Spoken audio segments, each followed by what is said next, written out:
Bam Bam, Bam Bam.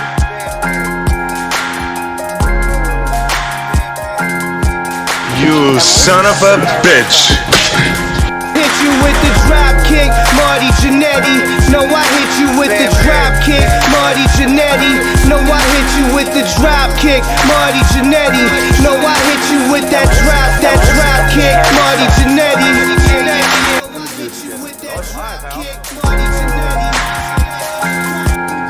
Bam Bam, Bam Bam.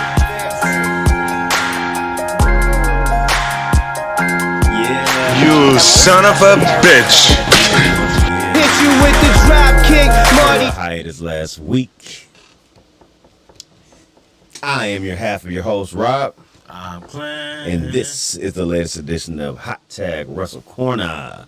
So, interesting week. We gotta put some people in the gangster league. We have two of those. We got some news, and we got 2 weeks worth of shows to get to you. One of the most highly anticipated and lived up to the hype pay-per-views of all time. Bringing back Mount Rushmore with one Clint stumped me with, so I'm gonna have to do a little research before we're getting into these in the show, because apparently he has his ready, so he's ready to go.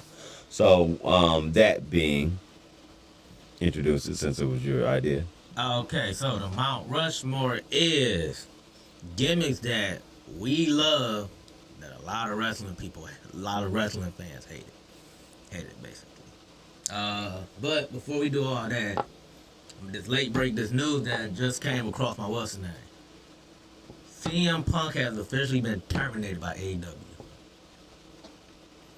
Yes. You have more? I got the statement right here from All Elite and Tony Khan. So, all the statement, this is from All Elite Wrestling. I got Tony Khan's statement later too. He said All Elite Wrestling has terminated the wrestler and employment agreement between Phillip Brooks, CM Punk, and AEW with cause effective immediately. The termination was confirmed today by Tony Khan, CEO, General Manager, and Head Creative of AEW. The termination follows a week-long internal investigation of an incident occurring backstage at AEW All In London on Sunday, August 27th. We all know this day got into it with Jack Perry. But you have more about that incident than I do. Yeah, I can tell all about it. Following the investigation, the AEW Discipline Committee met later and convened that with outside legal counsel before making a unanimous recommendation to Khan that CM Punk be terminated with cause. Tony Khan offered the following statement. Phil played an important role within AEW, and I thank him for his contributions. The termination of his AEW contract will cause is ultimately my decision and mine alone. Of course, I wish I didn't have to share this news, which may come as a disappointment to many of our fans. Nevertheless, I am making a decision in the best interest of many amazing people who make AEW possible every week. Our talent, staff, venue operators, and many others whose efforts are unsung but essential to bringing our fans great shows on television and at arenas and stadiums throughout the world. All right, so since you brought it up, we're going to just talk about what happened now. All right, so at All In London, he basically... By the way, he did out to this last year. Now, everybody knows what happened last year with Brawl Out, with him and the Elite, and then ended up back into the company. Even gave him his own show to keep him separate from everybody else with Collision. So, ever since he's been over there, he's been doing a lot of salty bitch shit. Like, anybody who said anything wrong against him, instead of being like an older statesman of wrestling and let it roll off your back or something like that, instead he wants to confront everyone. That's why, if you heard recently, Ryan Nemeth, Dolph's brother, wasn't allowed backstage at a Collision show because he was talking shit about, he said CM Punk's wet as Charmin, or soft as Charmin, I believe he said. So he wouldn't let him backstage. He thought he'd cause trouble.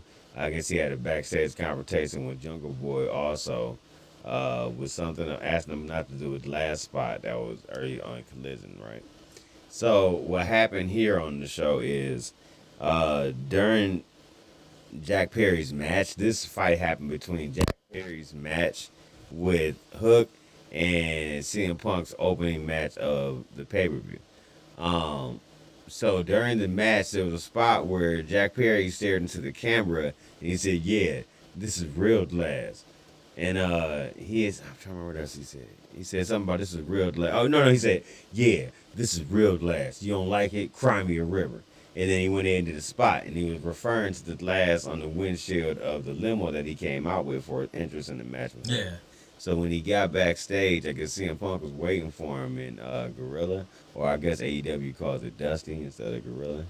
Anyway, so he was waiting for him there, and he was like, "You got a problem with me?" And it said like Jack Perry tried to like brush past him, but it was one of them brush passes where you like strike him with your shoulder. You know I know what what I'm you're saying? talking about, yeah. So they said he did that. CM Punk was like, "Oh, so you got a problem with me?" Then he put him in a headlock, and they CM said, Punk with him in the headlock? "Yeah, CM Punk put him in a headlock," and he said they weren't sure if it's punches. Some people say yes, some people say no. But he had put him in a headlock, saying he was trying to defuse the situation because he's a professional fighter. is the rumors is why some of his is some A behind some. professional fighter? That's the rumor behind some of his reasoning, right? Seen on So, record? and now to right quick, just for people think I'm blowing smoke here, I'm quoting sources from different wrestling shows I watch all the time that also help to check my news for our show, such as Going Reputable, Stephen Larson going in Raw, Wrestle Talk, Wrestle News, also Wrestling Ranting. These are all YouTube sites that are reporting the same exact things as I'm saying, if you don't believe me. But anyway, so yeah, so they brought backstage, and I guess it was broken up or whatever. But he basically put him in a headlock, and then it's more. So then all of a sudden, a little later, well, this from here, this spilled out where CM Punk became a salty bitch, and he didn't want to do his match. So all of a sudden, he was trying to find a way to push his match back. They made Joe, right? yeah, they made Jack Perry leave. That's probably my phone. That's my bad. I'll turn it off. They made Jack Perry leave, right? Okay. So they said, Jack Perry, you gotta go, and then CM Punk stayed, but eventually CM Punk had to leave too.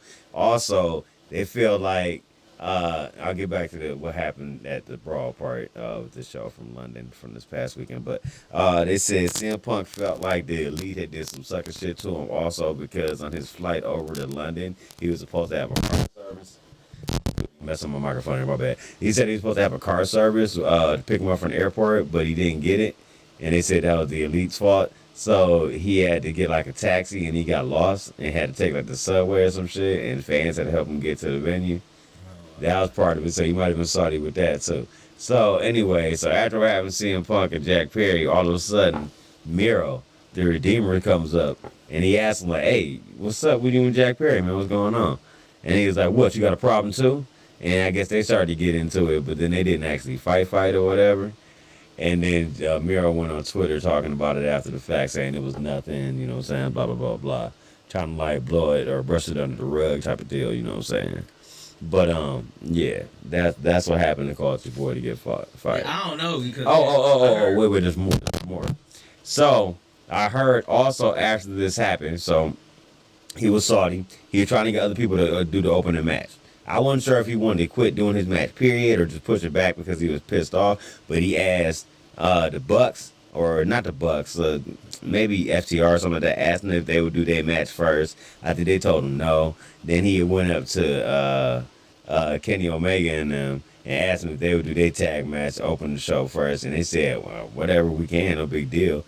But eventually Samoa Joe got pissed off and went and talked to CM Punk himself, like, no, man, come do this damn match. So he made him do the match, you know what I'm saying? But then they also said after that backstage, he cussed out Tony Khan, like, in his face. So I'm sure that added into the factor of why he got fired. Tony Khan's probably like, I'm tired of you bitching me out, bro. yeah, I don't give a fuck how much I'm paying you or how elite you think you are. it's what's the name? Said what a lot of people saying. It's a lot of versions, but one of the story that happened was they said this came from a neutral source who wasn't a wrestler, but he witnessed the whole thing. And after everything you said with the whole thing, he looked at it with the glass of it. They said after that, they said Punk went nose to nose aggressively with him, like, and asked, "You got a problem?" They said that Perry said, "No, I just said that because I want to get heat as a heel." I didn't hear that part. You got dialogue, okay. Then they said that the person also said that that's what he said. Then he said Punk shoved him. So like, yeah, it was a shoving match at first, and then they said he put him into a headlock. They said Perry got in his face, and then Punk sucker punched him. Oh, so there was a punch. Sucker punched him, Okay. went for a choke. People broke it up, and then they said Tony Khan was yelling at Punk to let him go. That's probably what he said, like the headline, basically. Like, Because the headline, when they you know, did it in like- Gorilla, it was right where Tony Khan sits. Yeah. And then they said once they shot, It was like in his lap. they said once they got separated, they said Punk lunged in Khan's direction. But a number of people got in his way while Punk was yelling, "I quit. I quit." They said minors got knocked down. They said Joe was the one. Joe was very pissed off about all this, and he was the one that calmed Punk down. Calmed Punk down.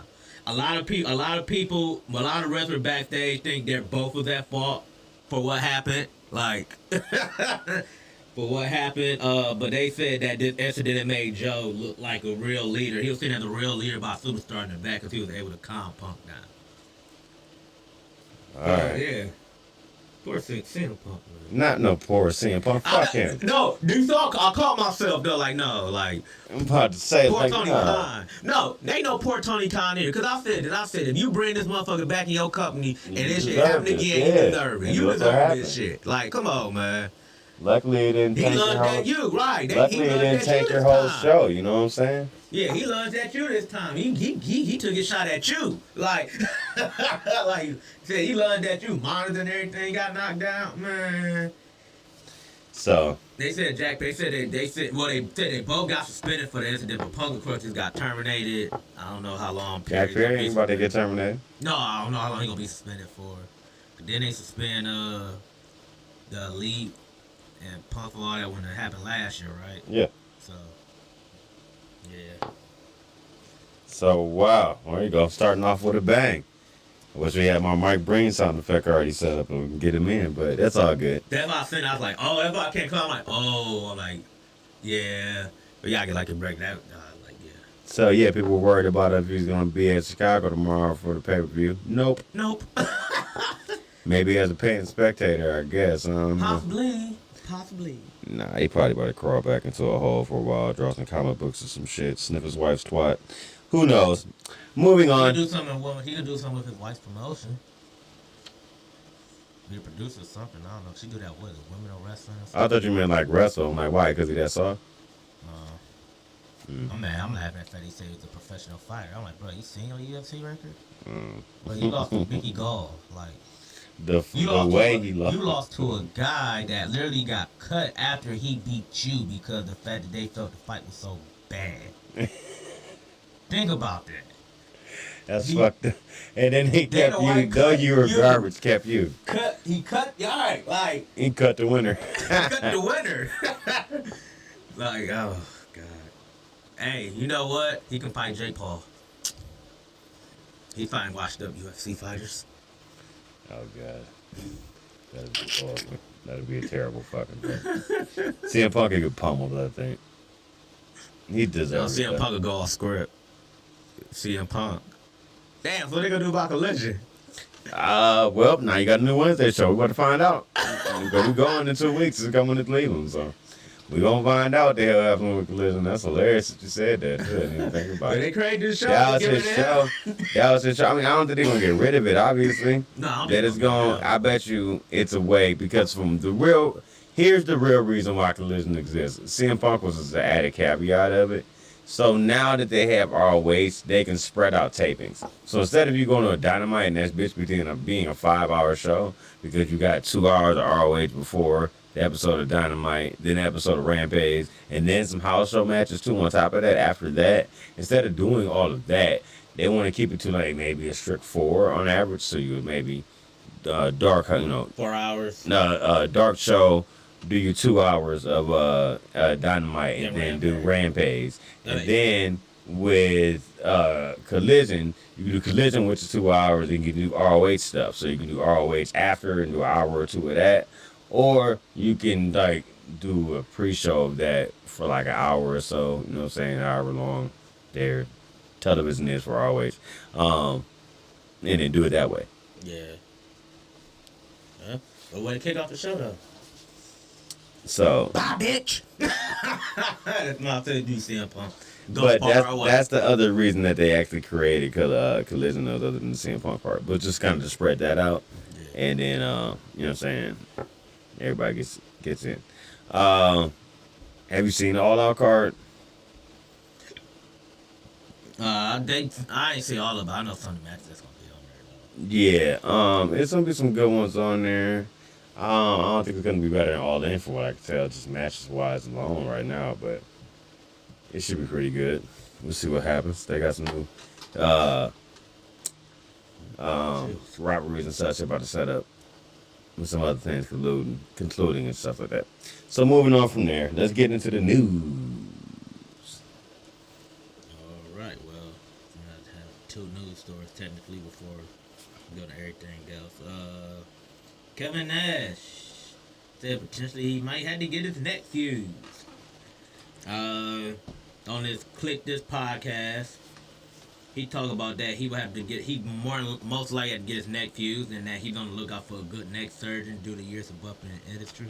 I don't think you just go out there and just say I'm looking for a good neck surgeon. Like, I think you need to like go to a doctor that like recommend. Don't like research this stuff. Don't just say I'm on the lookout for it. No, like this ain't you picking up hoes and nothing. Like I'm on the lookout. No, like it's a neck surgery. Like He said it's not like picking up. it's not like you picking up hoes or something. Like, I'm looking out on the one. I'm looking out for that one. Like no. He said I'm hunting for probably a neck surgeon. I don't know if I had to have it fused. I talked to people from the bio accelerator, and she's saying give it some more time. It's been a couple months. I think about it, just like my shoulders gotten way better, like night and day. My neck is just, I got a C2 and a C5 that are not good. It's the disc. He also said he had a procedure done on his shoulders, which are feeling great.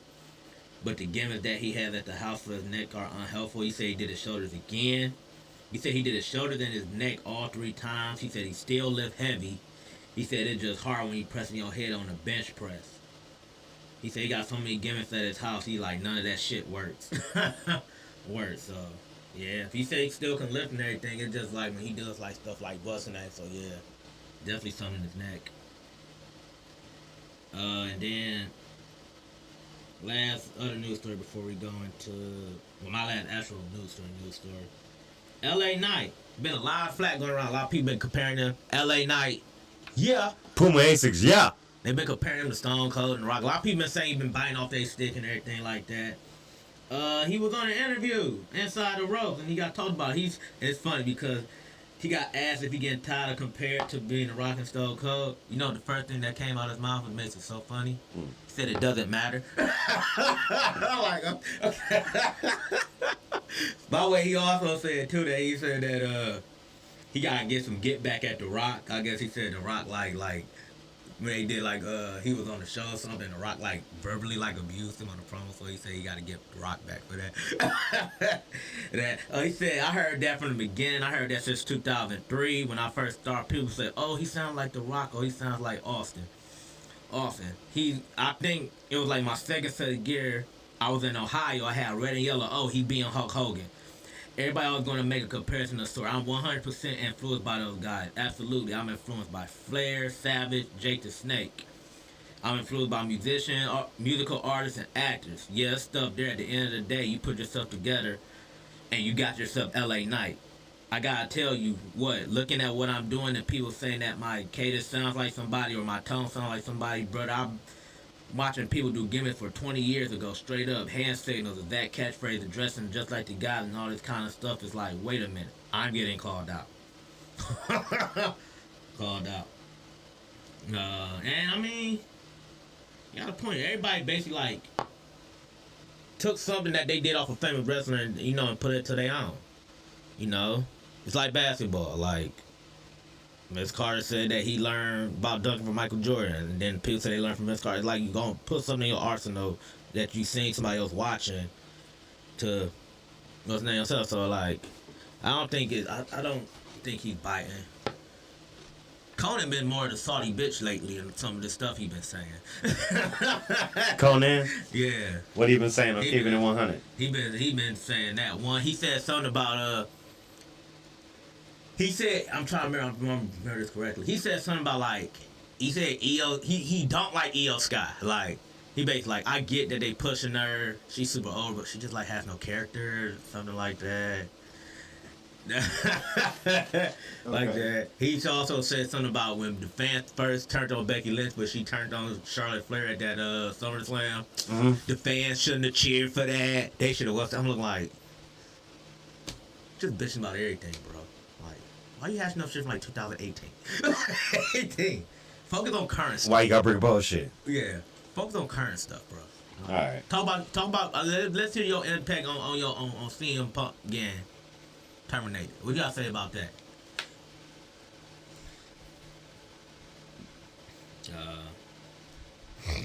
Excuse me. So all the other news stories I got are evolving to. Let's see. Let me double check.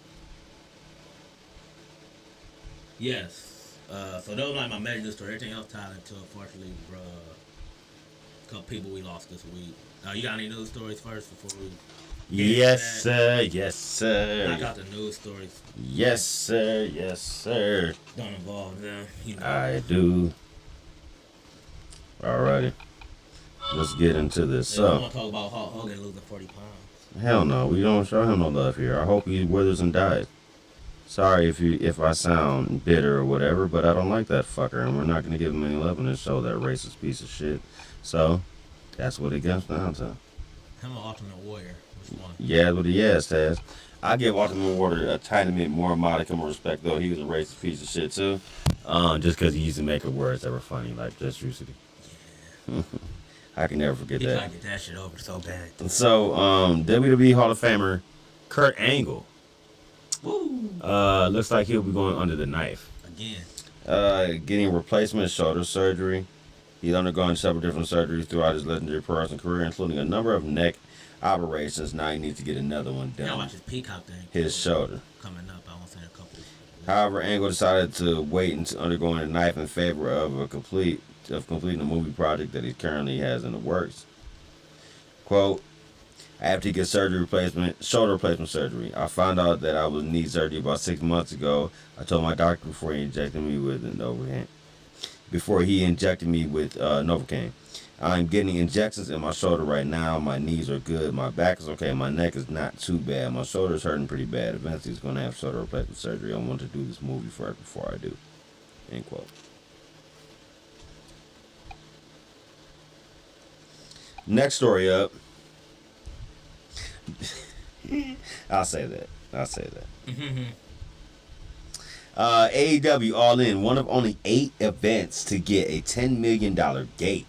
We'll talk about our review of the pay-per-view in a little bit. As previously reported, AEW All In at Wembley Stadium in London has had an attendance of 81,035 to have a live gate of just over 10 million. The exact figure wasn't provided. According to the Wrestling Observer newsletter, the event was only one of 8 to hit that marker. Also, the only non-WWE company to do it. It was noted that when WWE announced a gate, they include service item charges from the ticket outlet.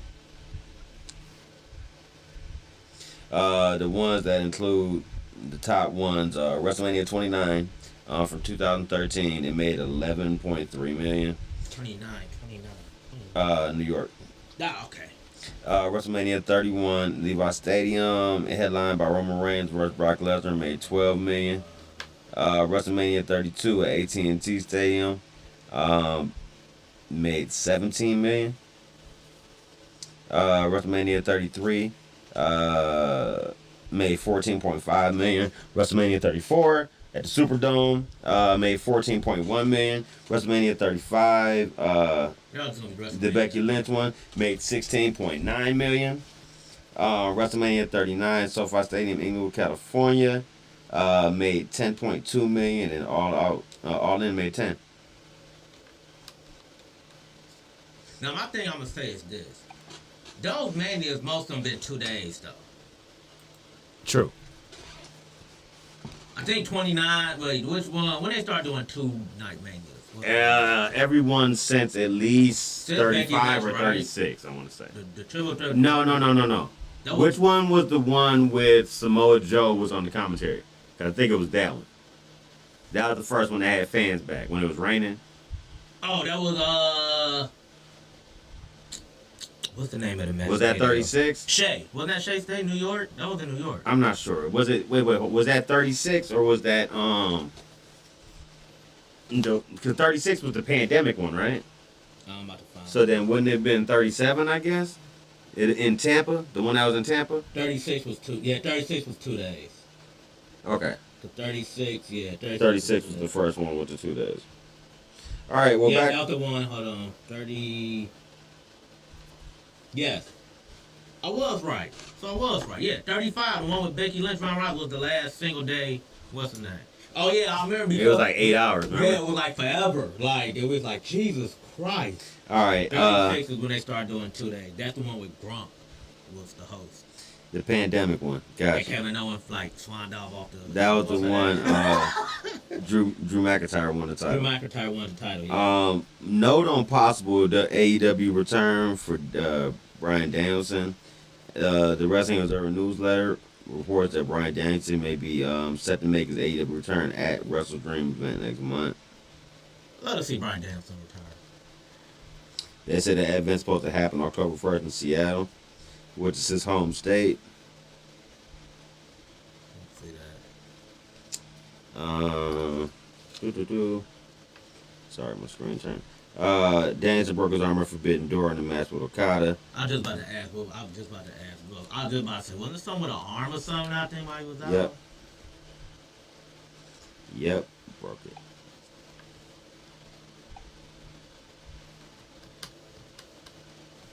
Also, here goes one. AEW Wrestle Dream is facing heavy criticism from the NFL. Heavy competition from the NFL. And New Japan Pro Wrestling talent not likely. Previously reported AEW set to host a new debuting brand new pay-per-view, Wrestle Dream, on October 1st, which is a tribute to Antonio Inoki.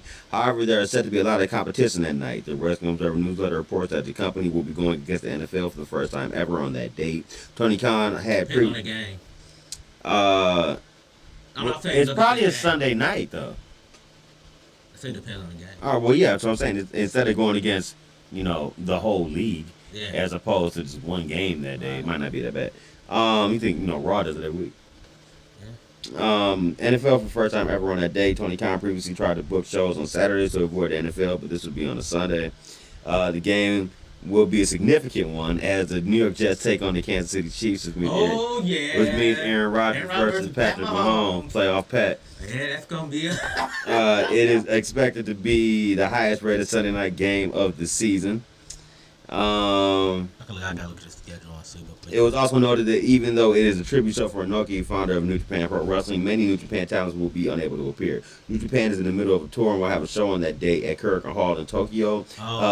Those booked included Tomohiro Ishii, Hiroshi Tanahashi, Jeff Cobb, Shingo Takagi, Yoshitsu, Murder Grandpa, Minoru Suzuki. Oh, he ain't gonna make it. He the one that gotta be there. Kazuchika Okada, Tetsuya Naito, Hiromu Takahashi, Sanada, and David Finlay. So all your champions, all the number one contenders, all your best, no, none. But there's still names you could have there, I think. Could we finally get that Zack Sabre Jr. fucking Danielson match? We can get Zack. I didn't hear Zack Sabre Jr.'s name on there. I didn't hear Ospreay's name on there. You can get them. That's two cats right there. I'm sure there's some other guys. I didn't hear Shooter's name in there. Get Moxley boy over here. I mean, you can. I figure you doing something like that, you gotta have at least some of them guys on there, though. Not knocking the rest of the people, not knocking everybody else that's like that you mentioned. I'm saying like I have more. You gotta have at least 4 of them. At least Murder Grandpa gotta be there. He needs to be there. Oh God! Yeah. Wait for this. So the only New Japan talent noted to be available will be Will Ospreay, as I said, and Bishamon. Do you know who Bishamon is? You ready? Okay. Hiroki Goto. I mean, I don't mind Goto. Goto's been there before. That ain't dog, bird face, what's the name? Okay. Worse. Shitty ass Yoshihashi. There it is. I ain't said it That's in a your while. boy. I hate boy Yoshihashi. right there. I hate Yoshihashi. If he'd be on my opposite of what we're talking about today, Mount Rushmore, because I hate his gimmick and some people seem to like him. Like, some people are coming around him, think, oh, he's been doing good work since Bishamon had tag titles and stuff before in the last year or whatever. Fuck him. I fucking hate him and that stupid ass staff he comes to the ring with. Like he's a live action character from fucking Naruto or some shit. Piece of shit. Oh God, Will. You talking about Will Ospreay? You talking about he has? I hate Birdface more just because he's a fucking. I know you don't. At least, at least Yoshihashi isn't a chach. He's just a shitty wrestler. Yeah, I'm about to say, I know you don't hate him as much as you hate Will. It's not even like he's very like botch worthy or anything. I just hate his work. Like 3W dot playing. Simple playing man. 3W. Them two is your Joe Gacy and I say his name wrong on purpose. Akamin Euro. Akamin Jiro. Them two guys I fucking hate, bro. Jacket time. I can't stand that motherfucker, man. I feel He's so bad. Hey, I got one. I got. Wait. Because she left. Y'all try to wait. Can I do the opposite? Because I keep coming up with ones that people like that I hated. Because I got like I just came up with another one, and it was off of something that you did that is classic to this show. Oh, I know what you're talking about. And he did good work. He did good work. He did good work with Big Bill in Impact. When they did that kick spot on that promo, that was the shit. That was hilarious. I love that. That might be my favorite Impact moment of all time, or one of. Cause that shit was hilarious. He had the timing perfect, man. That shit was funny as fuck. Anyway, that's what I said. Maybe I should do the opposite and you do the other way. We haven't done that before. That'd be different. Anyway, okay. Scene. Because I'm going to make your face hurt in a second. We got wild slap nuts in the loose and it's in the news. Diddle it. Diddle it. J-E-double-F. J-A-double-R-E to Doty Jam Jerry. All right. He made an early appearance.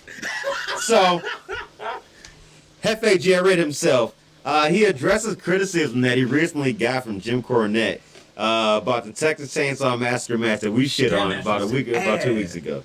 Don't defend that shit, bro. All right. So, in the latest episode of his podcast, My World, with Jeff Jarrett, the WWE Hall of Famer talked about criticism from Jim Cornette regarding his recent Texas Chainsaw Massacre match with Jeff Hardy. Go ahead, baby. Every time somebody have a criticism, everybody can shit on it, but it's always they address Jim Cornette. It's always him. He's the one that always gets criticized by everybody, not nobody else. It's always him. This appeared at AEW All In pre-show. Well, while he was appearing at the All In pre-show at Wembley Stadium was when he made these comments, I guess. Jim Cornette's criticism of the match. Quote, okay, let's just stop there. I gotta ask you this. Let's let you come in if you want to. There's not even 1% chance that Cornette believes what came out of his mouth. He's got a business, and he dialed into his audience, and he's making money hand over foot. Your YouTube views has excellent, and his downloads are excellent. He has created the business that is, I guess, it's served to a silver platter. But the fake is, and I'm glad he said, because he introduced the Texas Chainsaw Massacre to the entire audience. I ain't even talked about it. It escaped about it, and everything he has going with it. So hats off to him. But when the fakest, most embarrassing match, I think back to a few of them. He's a historian. Just look, there's a great lot of historians out there. You know, we know. I mean, Mooney Ham, Mark James. I mean, you know, probably more than me. I think Meltzer's a historian. I mean, we can go on and on and on. Jimmy is taking the ball and with his tennis racket and run because he has a gift of gab. So yeah, I'm glad Corny mentioned it. Besides, he drove a few views to AEW YouTube channel and people got to see it, and they ultimately got that. Well, Warner Brothers Discovery put out a press release. They touted the number, the integration, and now you have a nice 3 to 5 to 7 page deck that you can create that to show. Quote, this is how we integrate a video game into a total 9 minute segment on TV. All In being the biggest crowd he's ever worked in front of. Quote, Salty bitch, that's what that is. Damn. You didn't even address nothing that he said. You just let him down the whole what's the name. That's all he did. Quote, on All In being the biggest crowd he's ever worked in front of. Quote, I don't know if you ever want me to start. I really don't. All right, I'll tell you. I really don't know where to start, but I'll start here. Can we stop there for a second?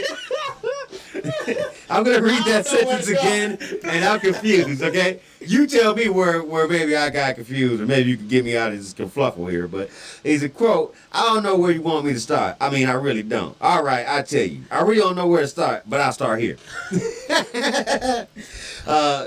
Walking up, me and Karen, we're like, okay, we got to be over here, we got to be over there.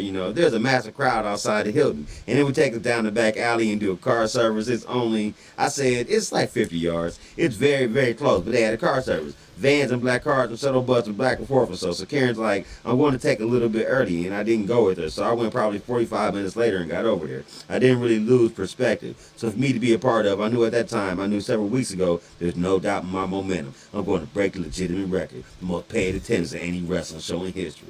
But the fucked up part, he said it like it was because of him.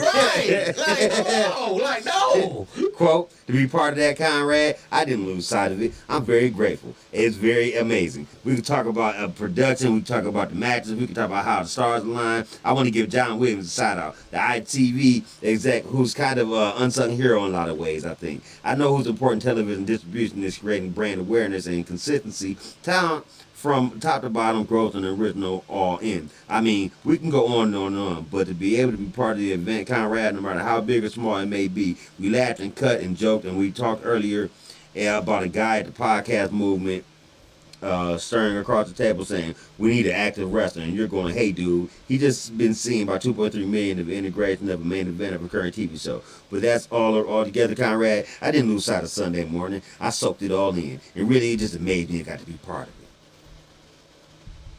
I wish we'd add Corny's comments on here, but it's not coming this way. I'm about to say, man, okay. Damn.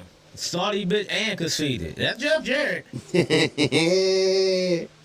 The fact that he literally said it like he thought he's the reason that 81,000 people. No, you wasn't even on the pay-per-view. Like, no, you probably was there in support.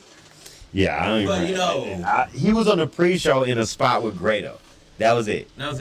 Grado hit him with the guitar. That was it. He has more in here because he was on one of them go homes before All In. We'll talk about. So before we get into that and get into the Mount Rushmore, which I've seen it change up on the fly, but we roll with the punches here. We got some wrestlers to put into the Gateling. One very unexpectedly, and the other one, it was about time for his age. Let's go with the older first. All respect due to both, but we'll start with the gentleman Terry D. Funk, better known to the world as Terry Funk. The former NWA World Wrestling Champion back in 1976, was a graduate of West Texas State University. Leaves behind a widow, Vicky Weaver, who he had 2 children with. He married his wife back in 1965. She died in 2019. A lot of people did say that he had been going down kind of like in a spiral since he lost his wife and stuff. So that happens to a lot of people. I believe that. He's a member of the legendary Funk family with father Dory Funk Sr. and his brother, of course, Dory Jr., who's also a former NWA Wrestling Heavyweight Champion. Also known by names such as Chainsaw Charlie, the Texan, Dr. Know-It-All, Black Baron, things like that. He billed at a height of 6'1" and 247 pounds, hailing from Amarillo, Texas. He passed away in Phoenix, Arizona, and he was trained by his brother. And debuted the same year he got married in 1965. Over his legendary career, he wrestled for many companies such as All Japan Pro Wrestling, Extreme Championship Wrestling, International Association of Japan, Frontier Martial Arts Wrestling, United States Wrestling Association, World Championship Wrestling, the World Wrestling Federation, and multiple National Wrestling Alliance territories such as Big Time Wrestling, Championship Wrestling for Florida, Georgia Championship Wrestling, and Stampede Wrestling. He was a promoter for the Amarillo-based Western States Sports Promotion. Championships Funk held in his career include the ECW World Heavyweight Championship, the NWA World Heavyweight Championship, the SWA Unified World Heavyweight Championship, the WWF World Tag Team Championship, and the ECW World Television Championship. He headlined ECW's annual premiere pay-per-view on November to Remember 3 times. Funk was inducted into multiple Hall of Fames a long time, such as WWE's, WCW's, the NWA's, and a Hardcore Hall of Fame for his life and contributions. Um, I remember some stories, sharing some stories about him real quick. I don't know if you ever seen Beyond the Mat. I think I tried to watch it with you either before we went to Holy Ship last year or when we came back. I think it was before we went, and you might have fell asleep on it. But Terry Funk had a scene on there. I think you were asleep. You weren't gonna remember, but it was funny to me. I was like this part. So Terry Funk was having like a retirement show. Now Beyond the Mat came out in '97 or '98. '98, the beginning of '98. Like part of that return wrestling boom in the '90s with Stone Cold and everybody, right? Mm-hmm. So he was having a retirement show then. He didn't. I just said he didn't officially retire in 2017. 20 years later. he been retired for 20 some odd years. Anyway, he just couldn't stay away. But on there, he had this guy. I guess it was like, I don't want to say like a ring rat or something like that, but like he'd been around the circle a lot, but he never made it big. But he knew everybody. Like he knew Terry. So like Terry wanted to be there as a rep, and dude was salty because Terry wouldn't use him as a wrestler on the show, though he's known him for years and said he does good work. So eventually, he like kind of like coerced Terry to beg him because he felt bad to be on the show or whatever. But dude get back and like a salty bitch about it after the fact. Like, well, I don't know. I gotta think about it now, Terry. I don't know. Because you didn't think about me to begin with, so I don't know. Like acting like that and shit with it. Eventually, like, he ain't had no damn money, so why is you stunting? Just do the fucking show, you know what I'm saying? And the part was funny, though. But anyway, the particular supposed retirement at the time, they got some other WWE wrestlers who were current at the time to actually come out to it, such as I think Bret Hart was there. This is right after the screw job, so of course he'd be WCW, but he was one of many that were there. Him, Owen, a lot of people that knew and loved him. So he's one we want to put into the gangster lane. And I'll let you take over the other half of those. We just want to give out condolences to his family and friends. And he was one of my favorites to watch all time, especially elderly gentlemen in the ring who can actually still go and didn't look like they should be sitting on the sidelines with their grandkids. Yeah, a couple. What's the name? Couple comments. Triple H, dude, said every night in cities all over the world, Terry Funk left it all in the ring for our business and for our fans. He called him an icon of the industry. You got, of course, like all the major companies that he was with, WWE, AEW, NWA, Impact, MLW, all was like basically giving their condolences for Terry Funk. The Cauliflower Alley Club said, I sincerely apologize, but I have no words right now. I'm gutted. Couple superstars Kevin Owens said, I really don't come here ever anymore, but I had to say that Terry Funk was the absolute best of us, and that getting to be in the ring with him 10 years ago is always one of the most absolute highlights of my career, bar none. Ric Flair, who apparently was upset because he said, damn it, at ESPN, Terry Funk died, and as usual, you're talking about another football player being arrested yesterday. Shocker, shame on you. I don't know which NFL player he was talking about. At the time, Taz said, I'm very sad to hear the passing of a true legend and great person, Terry Funk. Several of us had the honor and pleasure of being at his Double Cross ranch many years ago after a show in Amarillo. I will never forget that. Words can't explain how great Terry was. Like I said, I'm not about to go through all. I'm just trying to find certain ones. Well, we still got one more to put into the game. Eric Bischoff said, rest in peace. Terry Funk, one of a kind is an understatement. MJF said, forever, rest in peace. John Layfield got a picture. He said, one of the reasons I got in business with Terry Funk. Love you, Texas legend, rest in peace. And it's a picture of them at Fully Loaded when he's like back before he was with the APA. Well, I'll say with that back, probably brawl for all day, probably. Yeah. Oh God. Yeah. And then excuse me. Then a second person, unfortunately, this one was unexpectedly, it kind of got me off guard because I was on a computer. I was actually like looking up some stuff for the show, and then all of a sudden I got a I'm in this chat that like we do for like Bill and Aces and excuse me, and my friend put a post. He was like, Bray Wyatt died. And I'm looking like, no. I'm like, no, that can't be right. That can't be right. Looked it up, and then it was true. True Ace confirmed that he got the call from his dad, Mike Rotundo. We all know as IRS. IRS to confirm the passing, which was sad. I mean, it was unexpected. Like, died of a heart attack, which was because he had COVID earlier this year.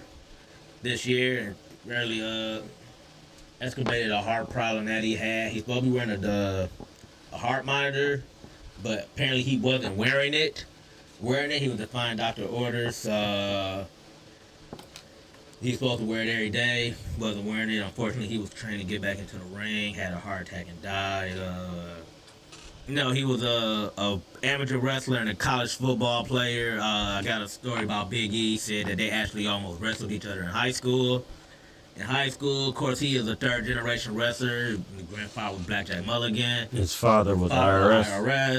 His brother is Bo Dallas. Yeah. Dallas, Barry, and Kendall Winham are two of his uncles. His younger brother, of course, we already said Taylor, is known as Bo Dallas. They won the Florida Tag Team Championship twice in the FCW. We all remember when he came up with the Nexus. He was Husky Harris at the time. Mm-hmm. After that got buried by John Cena. I think John Cena like killed that whole thing. I want to say he'd be like all fired and like a mad. He got repackaged at Bray Wyatt. This is where we first really know him at. With the lantern, the firefly, singing. He got the whole world in his hand. Wearing them shirts. I think Alicia Fox herself said. She said he always used to wear. She said he would always go to like a Walmart or a Target and buy them like cheap $2 shirts and would just wear them. His gimmick. Just wear them once a day.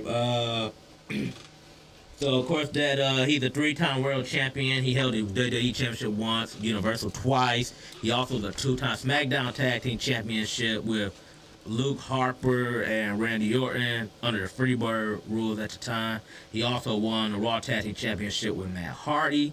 Went a little bit hiatus, came back as the Thing, then went back to his good guy, which got us the Firefly Funhouse, which was some of the most, some of the best stuff ever. Ramblin' Rabbit always, some reason, always end up dying. My fantasy football team, Yowie Wowie, I mean, that came from there. Yeah, it did. Came from there. And then, I mean, it's a lot of memories I have of Bray Wyatt, man. He was a great guy. Didn't nobody have nothing bad, like, that's there. Like, it was a story that, like, he comforted a fan because I guess, like, Superstar have everything, like, they getting, like, DMs and stuff like that. They, like to, text their favorite wrestler and everything like that. And I guess this fan was, kept, like, DMing Bray, and then I guess Bray read into the fan, told the fan, I guess the fan started crying. Bray gave the fan her, like, you don't need to cry, apologize. He like, I understand you a fan. Just died down a little bit, So the fact he has, he has 3 kids. In peace to his family. JoJo, who is heartbroken right now, which is sad. And then also, man, I'll get to when we get to SmackDown for the tribute. SmackDown did a great job with the tribute video for Bray Wyatt. Couple of stuff on him real quick. A lot of people with tributes. Before we get to some of the major people, he got a tribute paid to him at the Saturday event after he died. Escobar held up a fan that said, "I'ma let it shine." Seth Rollins defeated Finn Balor, and he talked about how he did not have time to see a therapist after Wyatt's unexpected passing. He thanked the fans in the arena. He said the fans gonna be his therapist now. He said he always gonna think of Wyatt for the rest of his career. And he said, until next time, follow the buzzards. Follow the buzzards. Couple more superstars.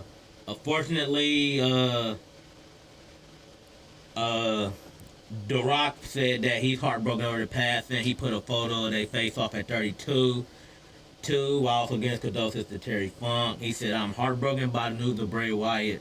Always had tremendous respect and love for him and Rotunda family. Love his presence in the ring, his in-ring work and connection with the universe. Cool, unique, rare character. Hard to create in our crazy world of pro wrestling. He said I was still processing Terry Funk yesterday, and then I get hit with Bray today. My heart is breaking right now. Thank you for the house. Alexa Bliss, which was sad for Alexa Bliss because Alexa Bliss was, fortunately she wanted to get to that tribute, but she couldn't, and she literally was just like in shock.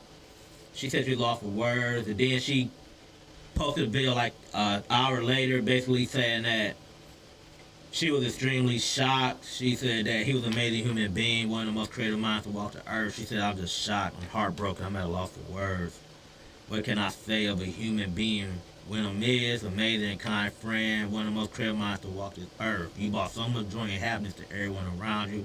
It's going to take me some time to process this. Send my love to the Rotunda family, JoJo and their babies. We love you. Love you. Statement from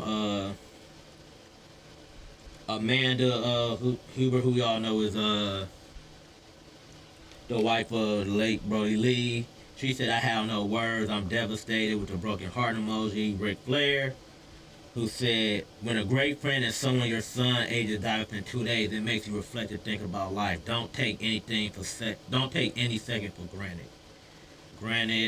Matt Hardy gives his condolences.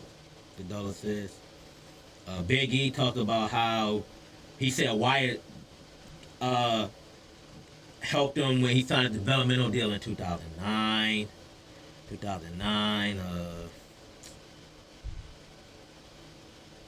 Didn't get to the last.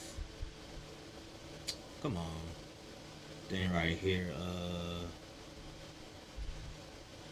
Couple of superstars got Bray Wyatt tattoos at a tattoo shop. Braun Strowman, Mike Rome, Karen Cross, Shotzi, long-term creative Robert Fee got Wyatt tribute tattoos. They got the Moth logo tattooed on them.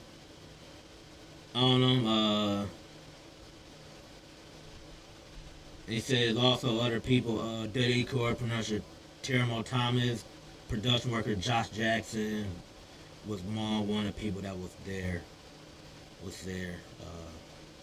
And that's all I got for the Bray Wyatt. As we give a moment of silence that we put both Bray Wyatt and Terry Funk in the gangster ring.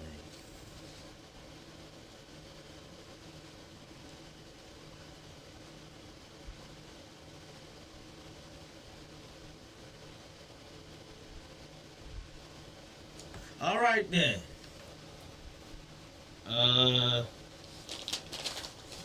Let's get into. Do it. What's that? I'm good. My bad. All right. I know it's a little bit long on the tree for Bray. Yeah, giving a quick moment of silence. All right, let's get into it. Let's get into these shows. Actually, no, let's do Mount Rushmore first, and then get into the shows. Get into the shows and finish this out. Yeah. All right, so the Mount Rushmore, you explain it because you presented it again, and I managed to come up with it backwards. So. Are you actually gonna do the backwards one? I've seen it come up with ones that I hate, everybody else loves, and the opposite. I don't have too many of. I love everybody else hate. They're pretty in agreement with a lot of gimmicks with a lot of people what they think. Okay, understand. But I got a couple now that I'm thinking of, like we just mentioned, like Yoshihashi. Fucking hate his gimmick. Everybody else is coming around to him. He was a young boy in New Japan for the longest, and though he had came on, his gimmick sure didn't, and his look sure didn't until very recent. Like he's been with the company for 5-7 years, and he just now seems to be catching steam somewhat. So for me, number 4, Tanahashi. Not Tanahashi. I'm sorry, Yoshihashi. Shit, yeah. Yeah. Back to yeah. So again, like I'm saying, Mount Rushmore I came up with this week was gimmicks that you love that a lot of people hate it. And I'm not saying, and the gimmick don't have to be like, oh, it could have failed for other reasons. Creator just didn't get behind it, or anything like that, stuff like that. We'll start with. Well, yeah, I had my first was Yoshihashi. You go with your next. I got some groups out here for mine.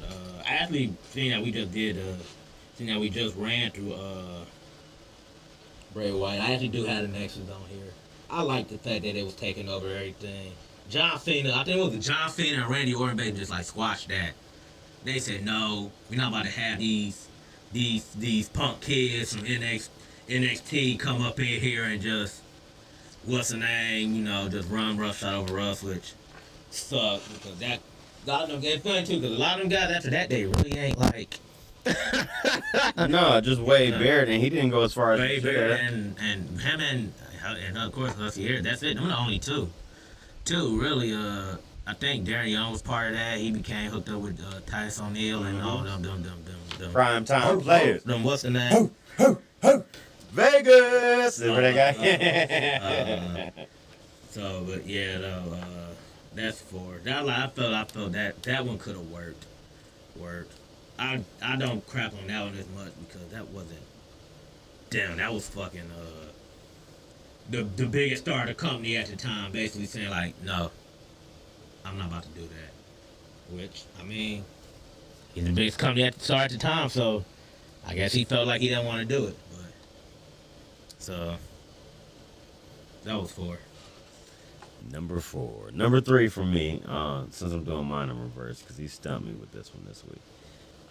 Get your bitch ass out the ring. Huh. In case you don't know what that is, Clint plays the card game. What's it called? Supercard. So on Supercard, It's a long time ago when we first started. He's not on this game no more. yeah, back when Rich Swann is the actual character, which is the gimmick we're thinking of. So this is before he got married and got into that DUI with his wife, and they got arrested, which got him fired from WWE, and he ended up working on Impact and all this. So during the card game, Clint's so into it playing by himself. I asked him a question, but he wasn't paying attention. And the response I looked over to him and came back was, "Get your bitch ass out the ring." And he was talking about Rich Swann. So now every time I he could have played the mode, and Rich Swann was one of the weakest cards on there. He beat like one of my, he beat one of my best cards on the game. So then once I beat him, that's what I said. Yeah, to get your bitch ass out the ring. After that, like, it was hilarious. That was it. It was hilarious. But ever since then, he catches that flag for me. He's done some good work in Impact. Became a world champion over there at one point in time. Had some good feuds. Not sure exactly what he's doing right now. He may still be over there. He may not. But that's my number 3 is Rich Swann.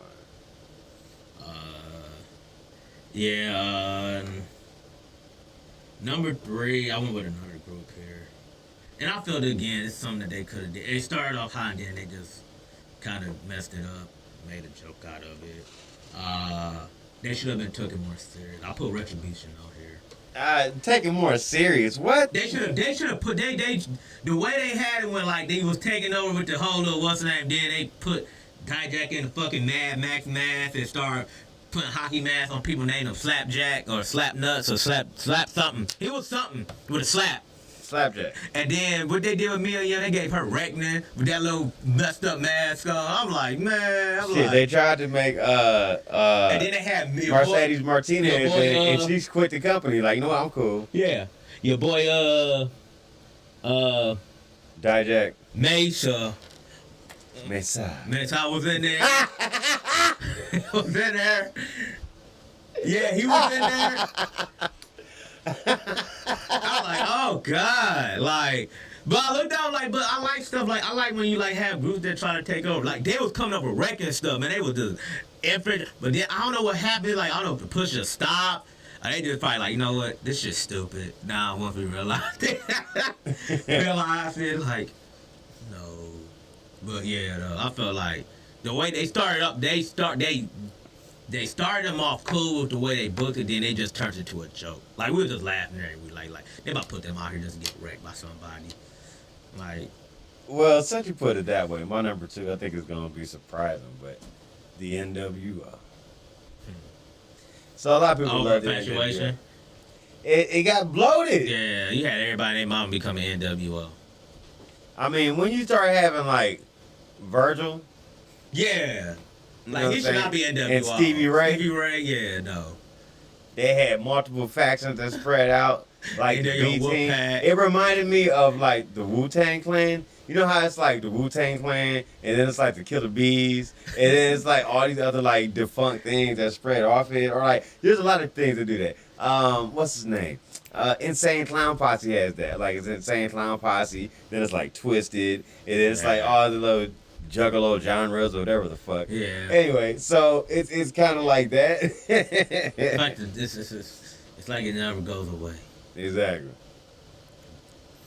All right, my number 2. I don't know if I'm calling it a shocker. I think a lot of people crap on this gimmick is because when you think of this superstar, you think of this other gimmick which is way more famous. I put American Badass Undertaker on here.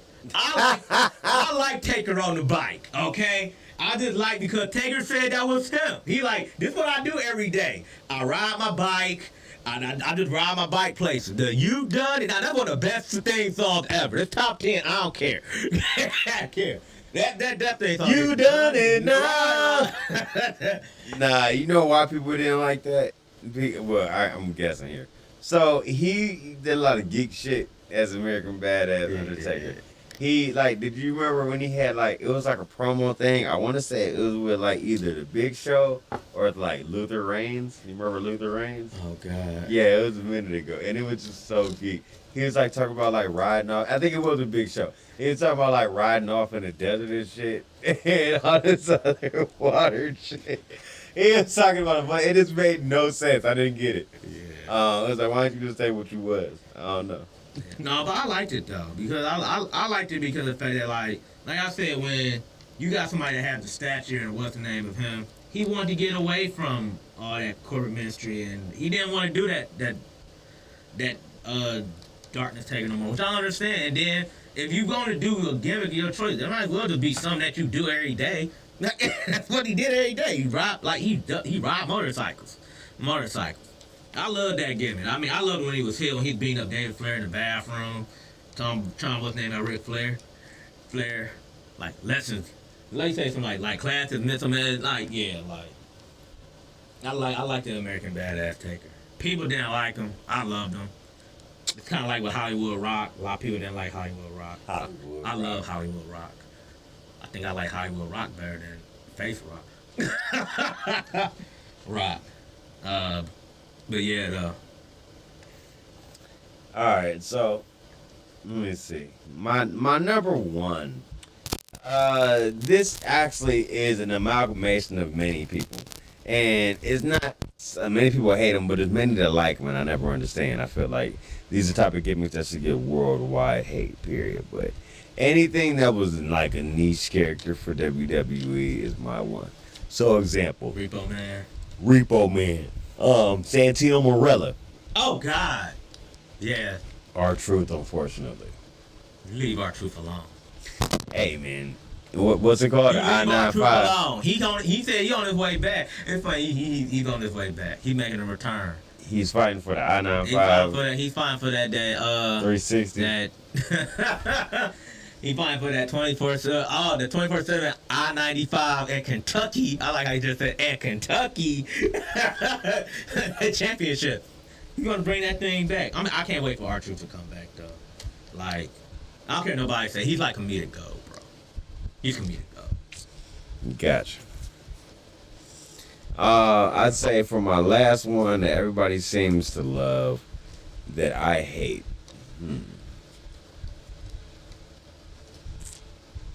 Gotta think longer. No, I can't say that people love him. Most people hate him as much as they love him. So that I did have one. Oh, I got an easy one. Not number 1. That big gigantic walking piece of shit that's 8 foot 8 inches tall. Oh, Hogan bitch ass. Yeah. He's the real American. No, I don't know. From his supposed like pasta mania to his Lord. sex tape with Gawker, him shitting on black people during that. I mean, how much more you have to say? Make himself a villain. I mean, of course, everybody else still loves him and praises him and says that piece of shit. For example, the likes of like Jericho, something like that. That's like his idol. He loves Hulk Hogan. You know what I'm saying? Has some good stories about him, about some good things he done for him.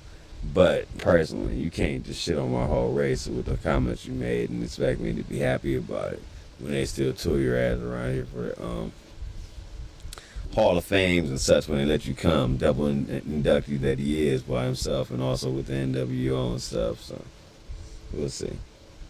All this fucking politicking, his contract statements, demands and shit. Yeah. No, I feel you on that one. Yeah, so Hulk Hogan, piece of shit. Okay, okay, my number one is kind of like funny. Like, I ain't gonna say I liked it. It was just because it created one of the funniest moments ever. So I put Shockmaster 1. He bust through the wall. Oh, God. All that glitter on him. And the Shockmaster, he comes through the wall, hell, we fall off. The best parts of it. That shit like, The Wrestling with Regret did it a couple weeks ago. Shout out to Brian Zane on that one. So the best parts of it was the flare. Oh God! Yeah. You hear him verbally say it. Everybody's laughing. Look. You hear British Bulldog like, you feel in his arse. You feel right in his arse. Right in his fucking arse. The whole shit was hilarious. But then he had to get up, stumble the damn helmet on, and still cut the promo. It was funny. That point that shit was done with. Shockmaster, that's fucking gold. So it was funny, man. That was your number one? That's my number one. All right. And it ain't like that I liked it. It was just so funny, man. Like you may not like the gimmick, but you can't deny that's one of the funniest moments ever. Ever. Well, let's kick off with Monday Night Raw from a week ago Monday. Y'all about to say Raw, NXT, SmackDown, All In, right then. So from the 20th. No, I know that. I'm trying to think of the order. So that way that's the order we can do it. I want to say, yeah. So Raw, NXT, SmackDown, All Out, then Raw, SmackDown. I wanted to make sure. I just wanted to make sure the order was right. Gotcha. Excuse me. Starting Monday Night Raw. All right, we're gonna start this off. This Raw, by the way, was in Quebec, Canada. Home of one Sami Zayn. He gets things going, soaks it in, he gets words. This is the thing that's funny. I swear I think they gave this man he ain't 9 minutes when the show came on the air. That's the first time Sammy said something. They just kept singing the song. So, Judgment Day surround the ring. Kevin Owens comes back and challenges the issue to a fight. He said something in French. Next we get Matt Riddle and Drew McIntyre versus the New Day. Interesting match here. New Day wins this match after Erica, the Viking Raiders, he basically jumps McIntyre. Kobe hits a throw in Paradise on Riddle, he gets the pin. Post match, the Viking Raiders attack the New Day, but Riddle and McIntyre make the save. JD Madonna is with Finn Balor. He gets asked about Judgment Day. Ripley said it's a Judgment Day meeting, which means he's not included. Next we get an Intercontinental title match, which is Chad Gable versus Gunter.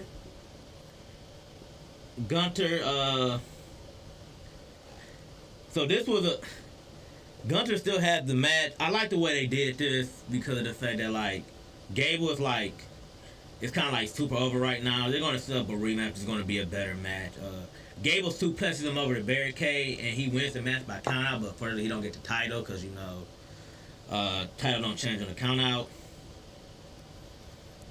Next, Judgment Day argue over who should face Kevin Owens and Sammy, then gun together at Imperium about the loss. Cody comes out, say he's not even sure with Judgment Day, but he go out here for an interview. Cody talks in French, asks fans what he want to talk about. He said he want to see Judgment Day fall. He hoped that Kevin and Sammy, that the people be in their corner, like him or not. Cody's a star. Then we get Shin, who everybody want to know what Shin said to Seth last week. And he basically said, "I know about your back." Basically saying how much pain Rollins in. He says he's satisfied with his life. Watch your back. We get a preview of John Cena's going to be back on SmackDown. We get. Hey, you ready for our favorite part of the show?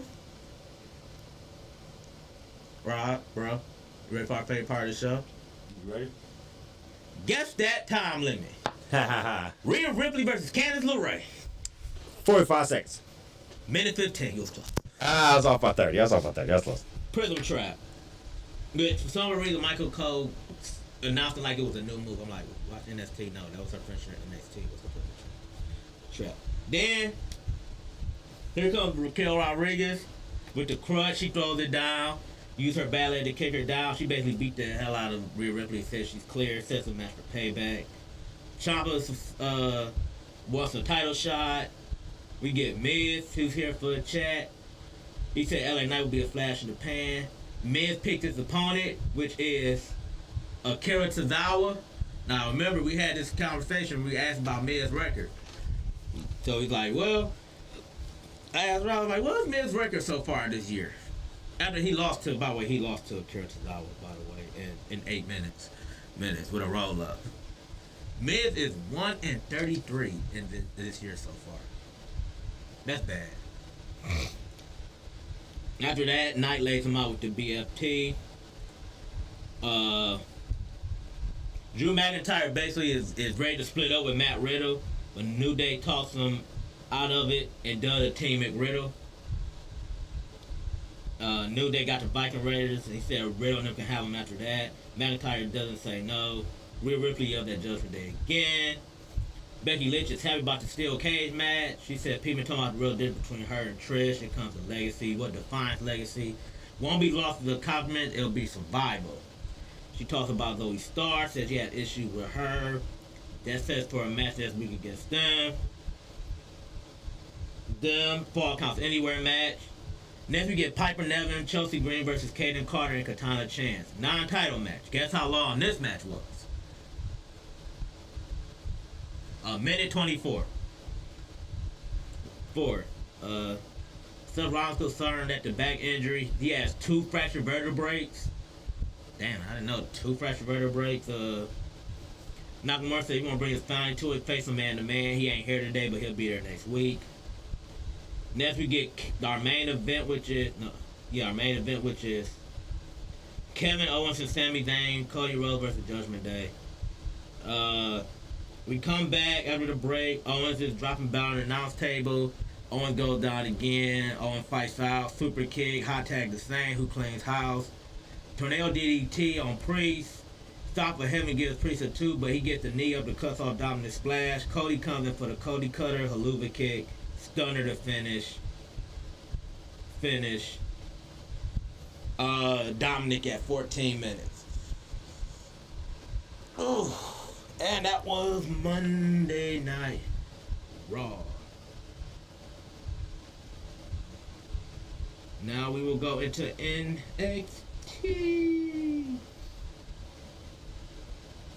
which we'll start off with opening sequence. Feature Tony D'Angelo and Stacks playing pool. Big Ange come in here with some of her friends. To join, saying the guys is more the merrier.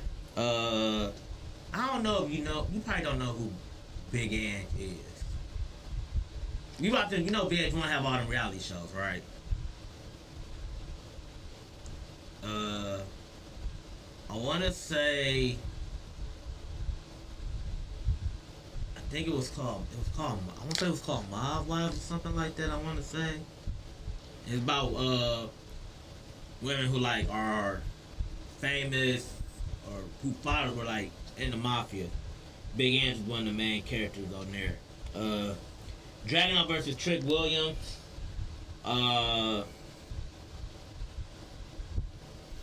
Get to the end of this match. Basically, guys beat the hell out of each other in this match. Dragon Williams showed that he got a meaner inner streak with him too. They have a chop off in the corner, and Dragunov does it, brings it, and then he basically kicks him down. Dragunov tells Williams to bring it on. Fans Trick gonna beat your ass. A nice super rock bottom that he hit. Dragunov knees him down, hits a power bomb. Middle row fist drop. Williams loses this match in 13 minutes. He has no charisma. He has the in-ring ability to back it up, so it shows more that what he can do in the ring. Tyler Bate is recovering from his Dabakato beatdown last week. When Nathan Frazier comes in, Bate said he's ready to see Frazier show he's a true heritage champion, but Frazier wants him to be a second tonight. Bate said he'll get first shot after he beat Dar. Dominic Mysterio are getting ready for their warmed-up tag match. Ali said he can't wait for Dominic to be gone so the North American title can be free again.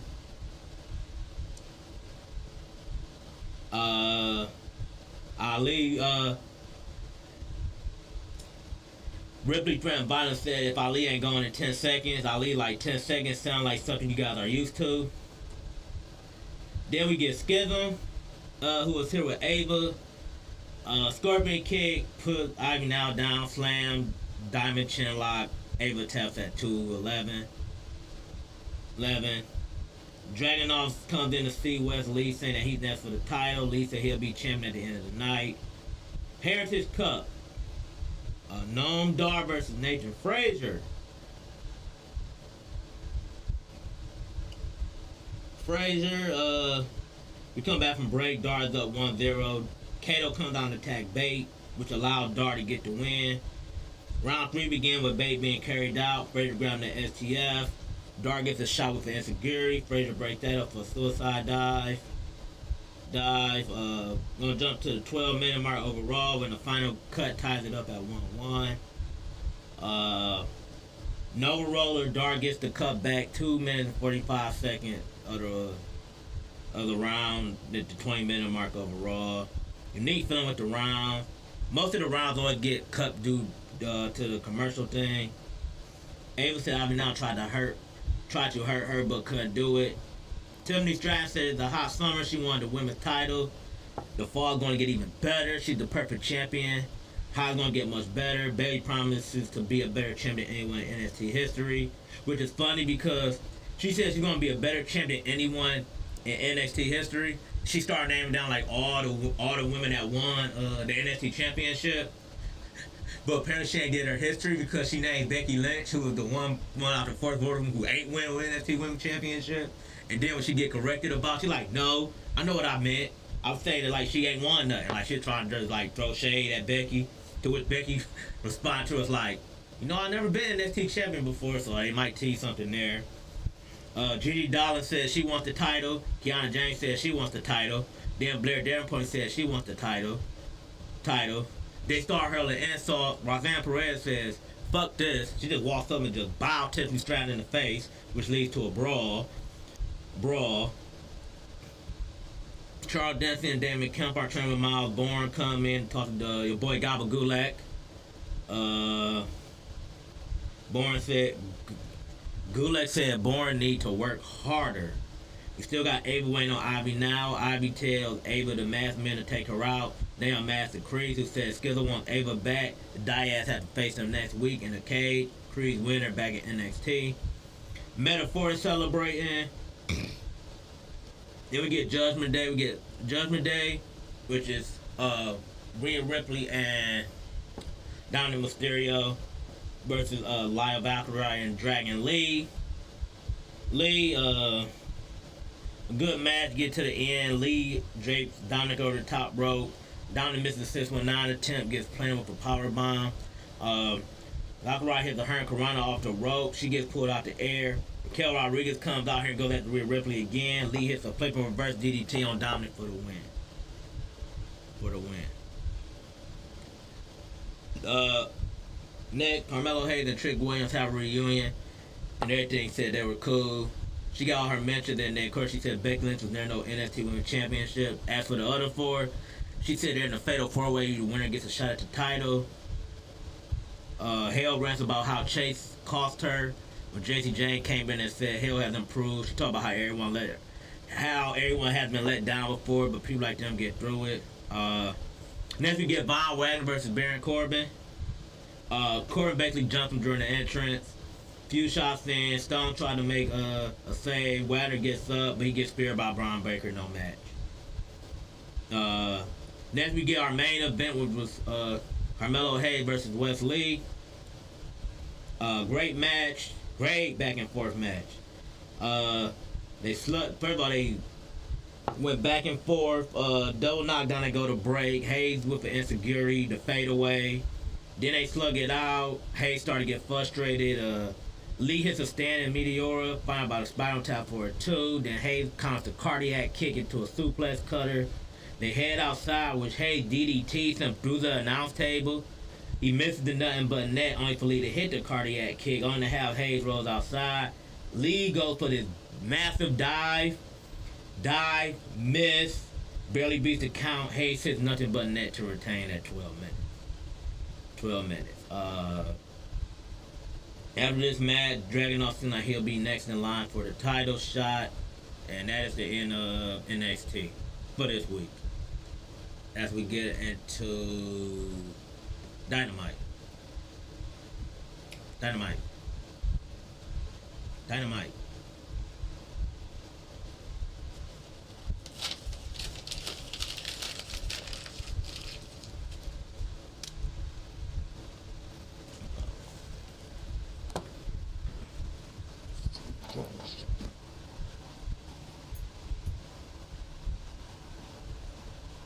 Yo. Oh. Dynamite. Dynamite.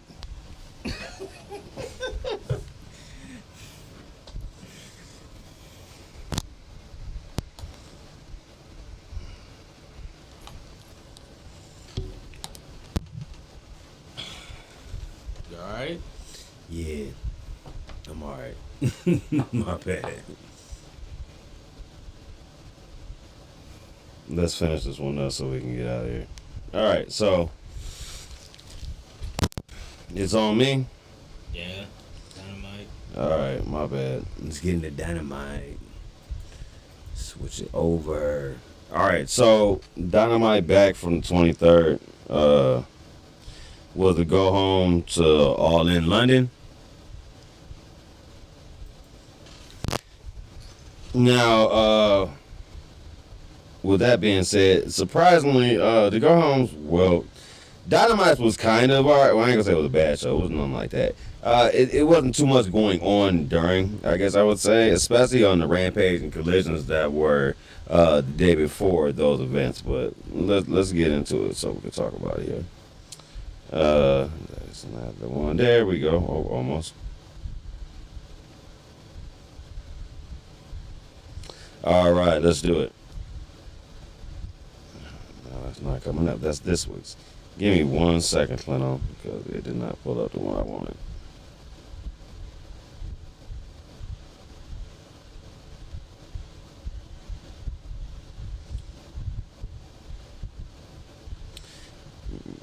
You know what? Let's give me 1 second while I pull that up. You got SmackDown? We'll do SmackDown right quick. I'll pull up the show. Yeah, that's from the 25th. I think I deleted this one by accident. Hold on 1 sec, bro. I'm right with you. Go ahead. Alright, going back to SmackDown, we start with a double graphic for Terry Funk and Bray Wyatt. They listed the actual name, went in Rotunda. We got the roster, including Braun Strowman, Eric Rowan is there. Michael Cole talked about how this is going to be a how they're gonna get a 10 bell salute. We get the music video of Bray Wyatt starting with he got the whole world in his hand, and they basically just run through all his accomplishments from Firefly Funhouse to stuff with the Fiend. You get pictures of him with other Wire members, his family.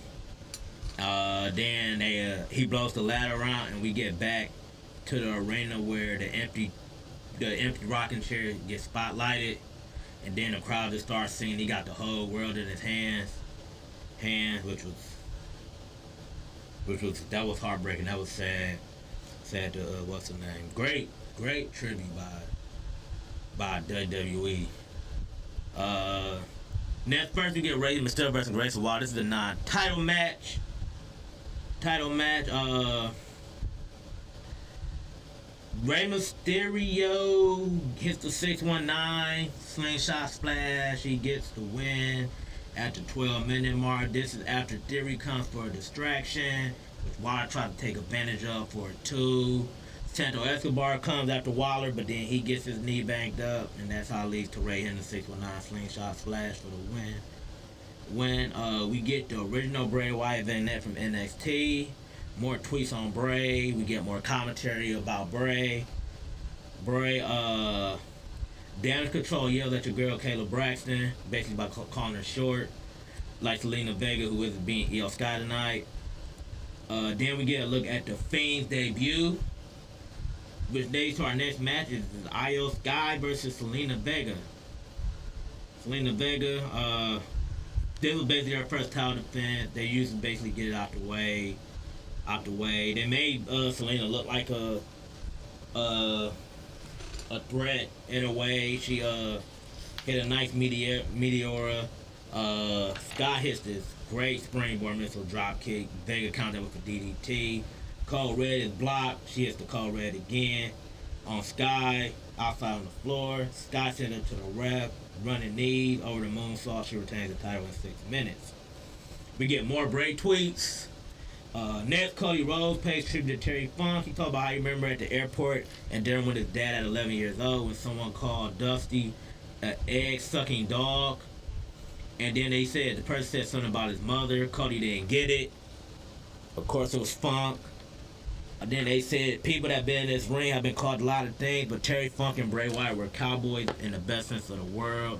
I've already who went to West Texas State University. He said Funk get a entire company and Revolutionary Rub. You get a tribute video of him, and they're getting a hardcore tag match in his honor, which is the hardcore match between the Street Profits and the Brawling Brutes. Street Profits are heel. They embrace the whole full heel turn. They take nice suits, you know. Basically, the brawl. Holland puts Bush in the fireman carry. They do the Terry ladder spot where like he puts the ladder on his head and he just starts spinning around. They do that, but basically Ford sends them outside. Nice dive. Even though he's a heel, his dives are just still like the best in the business. Bruce hits Stereo 10 forearms. Profit's getting back up. Ford with a nice blockbuster. Bush pulls out a table. Ford takes it away. A rock bomb is broken up, but Lashley spears Bush down. Sky high net breaker. They call it the Revelation. We're sending Holland through the table for the win. The Revelation. What do you think of that for a tag finisher?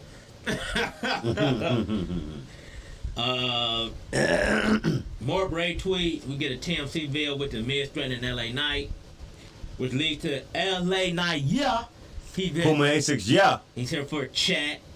He said he saw we got the Fireflies out here tonight. He says, got me thinking about how your greatest foes can be your greatest helpers. He talked about how him and Bray did some horrible things to each other, but Bray was getting ready for anything. If you're talking about that badass Pitch Black Mountain Dew match y'all had, that's not a good memory. He said that bring me to the Miz, who said threatened him. Said he threatened him, but he said only an afterthought that he was main event WrestleMania. Miz want to try to end me. He know where he can find me. Then he had the catchphrase. He said, but one more advice for you, Miz. He said the next time you see him, he said run. Like how Bray Wyatt said it. I got a reaction. Excellent stuff. The tribute by Night was awesome. Jimmy Uso will be back next week. It got rescheduled because of the unfortunate passing. They basically cut that segment out. Also, too, I don't think they mentioned it, but Roman Reigns had the SmackDown, the blue belt, and he gave it to the family. And basically, so I don't know if he basically like just retired the belt. Basically, he's just gonna walk around with 2 belts. I'm not sure. Next we get LA Knight versus Finn Balor. This is your main event. Which is like a lot of people don't know. Well, some people might know, but the backstop to this story is LA Knight was Wyatt's last opponent. Finn Balor was the first person the Fiend debuted against. They started off, they told Miz and Knight set for payback as Knight ran them face first to the announce table. Balor gets face planted, kicked in the head, and then Balor started fighting back. The John Woo drop kick, coup de grace misses. Knight hits a power slam, Balor's back up. He goes up top again for another coup de grace, but LA Knight beats him to the punch, jumps the top rope, superplex, BFT. He beats Finn Balor, 10 minutes, 45 seconds. Wasn't no storyline. This is more, I guess, kind of like a treatment between 2 people, like the first and the start. Basically what mattered here was that people who had something associated with Wyatt, this is the best thing that they could. Knight leaves, light goes out, Fiend style. The ladder shows up in the ring with a silhouette of Bray, apparently had wings. Thanking the Fireflies appearing on the Titantron, and then a thank you Bray chant happens as we go off the air. I mean, like, for paying tribute, this was a great show by SmackDown. Like, Right. one of the probably the best SmackDown of the year. The fact that you had 2 tributes that you did it. My only thing is, I feel like the thing with Bray kind of overshadowed Terry a little bit. I mean, he did the hardcore match, the tag match. I like the spot where like Butch got the ladder and he doing the Terry Funk spot where he just spin around the ladder on his head. It was a great show. My only nitpick is this, I feel like it kind of gravitated more toward Bray. In a way, I guess I kind of understand, because the family is more like WWE, And the current roster knows Bray. Bray, yeah, but overall though, this was a great show, man. All right. And I love Cody's promo about how he said he called Dusty and his mom like a cocksucking egg or something. And Cody said, I don't even know what that meant. Well, Dusty did. So, I'm back. Sorry. Got my episode of Dynamite. I accidentally deleted off my phone for a second. This episode was in memory of Terry Funk. It started off with the Elite versus Bullet Club Gold. Jay White out here with Bullet Club and Cardblade. That's the cardboard version of Jay White. I didn't know if you know it has a name. Moving on from here. This one ended up being a brawl before the match even started. Juice Robinson grabbing a chair. The ref takes it away. Robinson decks him and the fight continues. The Bucks are taken out. Then Jay White comes down to help with the beatdown. Konosuke Kateska comes down to lay out Omega, but here goes FTR to help the Bucks clear the ring because they want them at one piece for the match at All Out this weekend. Omega leaves Omega and Kateska in the ring with the threat of a one-wing angel, sending Kateska running through the ropes. So no match, of course, there. Next up, throughout the night, they had different sit-downs, one with Adam Cole and one with MJF, before their tag team match on Sunday and their world title match against each other where MJF defends his belt. In the sit-down interview with Renee Paquette, who talked about how tight his trunks are going to be with 80,000 people chanting his name. But like the British Bulldog, if he was Jewish and a good public speaker, if the fans chant for him, he'll buy all of them a pint. Renee's like, really? And MJF was like, no, of course not, Renee. I'm going to get that Mark Tony Khan to pay for it. We can edit that out, right? Then there's this cheese dick grin at the screen. He's ready for the show that he's the best, where he's the best to wrestle twice at All In, but we move on from the relationship with Adam Cole. We'll see Adam Cole's side of it in a little while. We see a clip of them trying to hug it out and trying to make it work. But Cole has made him a better person. He said he understands why people don't trust him. He's vulnerable. He'd like us to go with him, and he's ready to be your scumbag. So that was interesting. Be your scumbag. Next up, John Moxley versus Ray Phoenix. Now, this ties into the pay-per-view because Ray Phoenix got took out in this match. Moxley ends up getting the victory in a nice back and forth. Went about 13 minutes before Ray Phoenix ended up getting choked out by Moxley after catching also a super death rider, which only got a 2 count. But after the match, they jumped him, ripped his mask up. They're stabbing him with a fork and stuff. They being the Blackpool Combat Club. They go after him with the crowbar. Eddie Kingston and Penta come out, but the returning Santana, Mike Santana now, not just Santana, and Ortiz come out to cut them off. Phoenix just gets crowbar to the head. So it looks like it's going to be 5-5 on Sunday with best friends Chuck and Trent, Orange Cassidy. Who else was on their team? Well, we'll talk about when we get there in a second. That's it. We'll talk about it in a second. Pause to break. After that, Eddie Kingston went and talked to Renee Paquette of what happened with her husband and what he just did. He said he'll just fix it in London. Jericho Appreciation Society and Sammy Guevara argued over Jericho's loyalties. Here's time for a contract signing between Chris Jericho and Will Ospreay at All In. Don Callis is here also waiting for Ospreay to destroy Jericho once and for all, with Ospreay talking about when he gets money before putting his kids through school. Ospreay said his contract is up and he's already better than everyone around here, and Jericho's legacy is just rocky field for his future. Ospreay signs, and Jericho takes his jacket off for some reason and talks about how he knew Ospreay would be great. He references to the Sheets and Dave Meltzer before Jericho talks about how important this match is going to be. Jericho takes credit for Ospreay not being in a wheelchair today because he said he would call him after he would cut big spots like taking suplexes on the apron and shit that's actually going to jam your neck up later. That's what he was referring to right there. Jericho takes credit for Ospreay not being in a wheelchair today, as I said. Ospreay gets in his face. The fight is on. They have to be held back from each other. Ospreay's knocked out the park here. So we'll see what happens on Sunday at the pay-per-view. We get the next sit-down segment, which is with Adam Cole, who looks to have a highlight package of the French with MJF. You also see clips from Roger Strong and the Kingdom being some Saudi bitches, having issues with both of them, while Cole is on his feet yelling at her for causing tissues. Cole snap. Causing problems.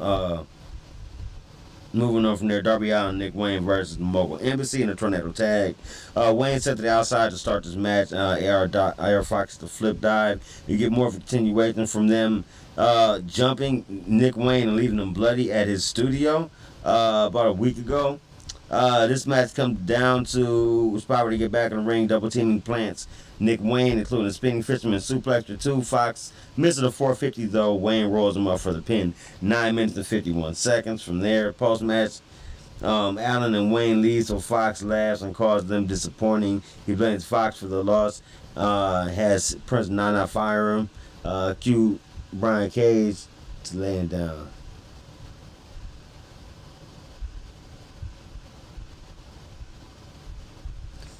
From there, excuse me, my phone is updating. There we go. From there, we see Christian Cage come down to the ring. Darby Allin and AR Fox in the backstage. They meet up. Fox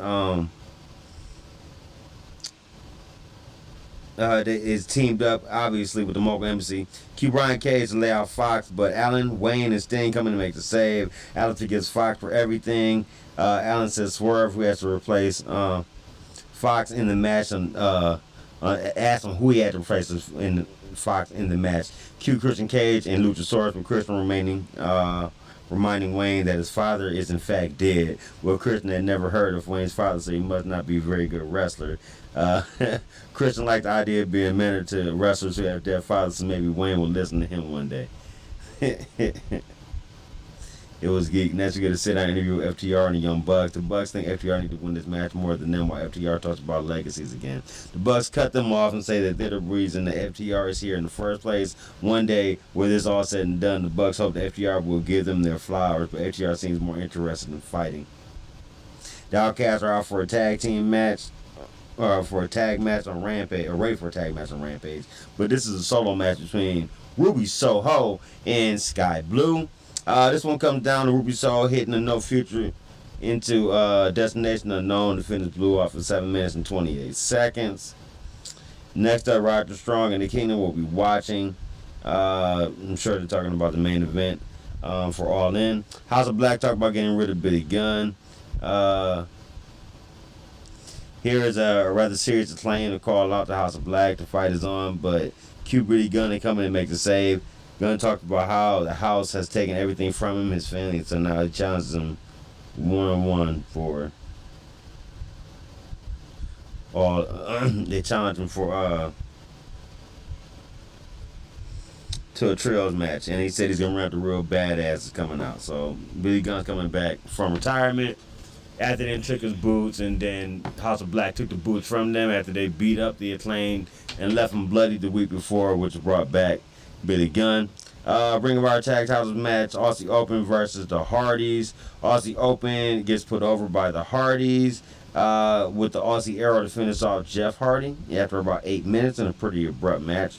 After the match, Aussie Open promised to keep the titles, but MJF and Adam Cole here to interrupt. Aussie Open beats them down, but Cole and MJF fight back, only to get a kangaroo kick block. Cole super kick almost hits MJF, who catches it coming in and glares at Cole with a different look on his face, thinking like Cole did it on purpose.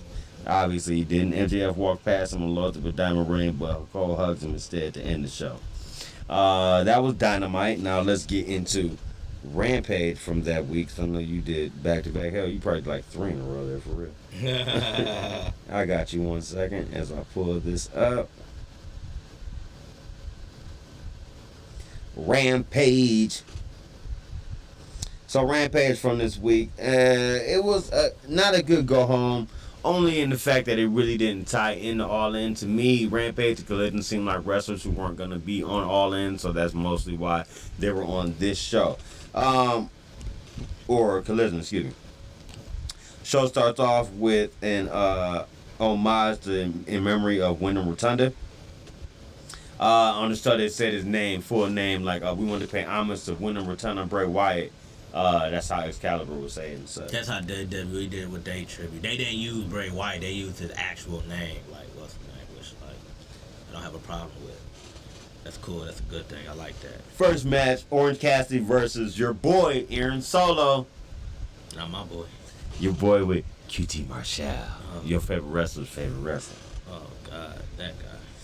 This is cheese to me because he comes out with Hardy Cameron. Cheese. He came out with Hardy Cameron, right? And he has this thing where you know how you spray Banaka, but you spray too much of it, but you spray it like past your face or something, trying to be funny. So she's like singing Aaron Solo to the ring, but she's doing her same gimmick. Her I can't think of the name of the song, but the same shit she's been doing for weeks with the Acclaim. Talk about she can sing "Voice of an Angel" and all this other bullshit that's super over the top. So she was doing that during the match, trying to distract Orange Cassidy, but it didn't work. And ended up just getting Aaron Solo fucked up even more. Aaron Solo ends up losing this match, of course, after about 9 minutes and 13 seconds with the Orange punch into a beach break. So that way Orange retains. Moving on from there, Jim Ross gets, excuse me, you'll love this. Jim Ross gets a sit-down interview with your boy QT Marshall, the new AAA Latin American champion. You get that motherfucker a belt? A AAA belt, nonetheless? Oh, God. Okay. Marshall says it's time to get the new respect he deserves because people have incorrectly thought that he kept latching on to people. You do. The reality is most people have come to him because he has put the pro in professional wrestling. No. God, you just lying during this whole I can't interview. say this with a straight face. See, you can't even do it. Why is it that it's taking a foreign promotion to see how great he is? He's not on AEW posters or trucks. There's an Excalibur. No. There's an Excalibur action figure, but none of him. Starting now, he's getting his like respect. Excalibur. We didn't air this in the arena. Wow. Next up, he defends that title, the AAA Latin American title. Jobber. against Gravity, who's been treated as a jobber. You see? So, no. But the Dirt Sheet Driver is what his move is called. I didn't even know what his move was called. I never That's a heard nice that name before. for a move. I give him credit for that. He won the match in just about 10 minutes. Minus 5.5 seconds, something like that. Anyway, next up, another squash match, Luchasaurus versus some dude named Ren Jones. Guess how long this match goes? You do it to me, I'll do it to you. Who was it? Ren Jones. Who? Ren Jones? Yep. Who's he facing? Ren Jones. R-E-N. Ren Jones. No, who was he facing? Oh, Luchasaurus. That's what I said. I thought I said, you heard me. Non-title, by the way. I know he won a match in like 15 seconds. I'm saying like 30 seconds. No. Surprisingly, a minute and 12 seconds. Oh. Gave more time Gave to more him before he time. squashed him. Next up, another video package, Adam Cole versus MJF. Then we have our main event. Once again, the ladies taking a call. Outcast versus Akira Shida and Britt Baker. A little bit of a preview of that Sunday's women's title match, the four-way between Toni Storm, Saraya, Britt Baker, and Shida. We'll talk about that in a little while. My review is Your Girl did not fare well, but I did like the ending and how it went down, and we'll get into that in a little bit. In this match in particular, Ruby Soho is taking some shots at your girl, Chris Statlander, who truly is your girl. She has a TBS title match coming up soon at All In. Obviously, not All In, All Out in Chicago the week after All In. Pretty decent match here, but eventually, this ends up being the heels kind of turned against each other in a way here. So here's what happened. With Britt Baker on the apron, Saraya makes her slap Sheeta's hand, which somehow counts. Even though she didn't actually make the tag, she was forced to make the tag. Right. Baker tags herself back in anyway. A hip attack in the corner hits Baker in the double powerbomb for a 2 count with Sheeta making the save. Sheeta hits the Falcon's arrow and Baker adds fist from his neck breaker, but Storm makes the save. This time, Saraya grabs the referee though, allowing Storm to spray paint in Sheeta's face. The blind Sheeta hit Baker, knocking them into the nightcap. By Rampage, see the light. Match is over. 11 minutes 57 seconds.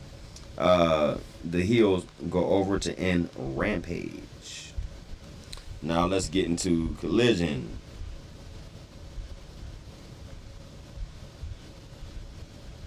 Sorry, loading.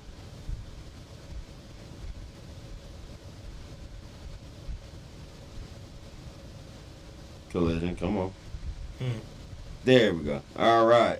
Now Collision once again was another hot spot of matches that kind of are going to be the card like on Rampage. The only one that actually was on All In was Christian Cage wasn't, so I don't count Luchasaurus by proxy on that one. But the main event with the ladies was the match that actually was a preview of something that's going to be on the card. Everything else necessarily wasn't unless it was somebody kind of promo. Oh, so he wasn't on Collision?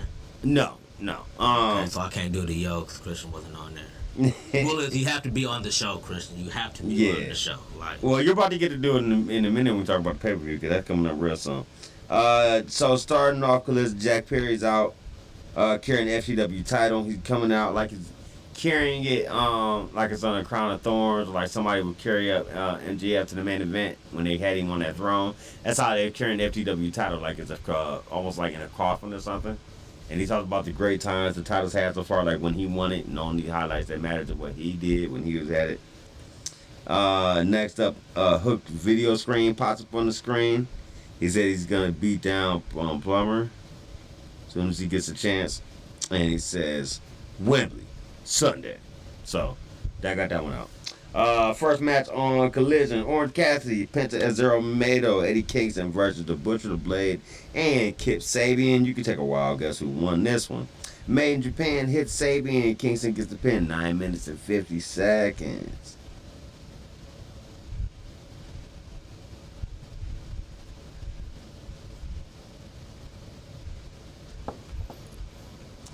Oh, sorry, hold on. I got a memory thing right quick. Popping off my screen. Pop, pop, pop, pop, pop, pop, pop.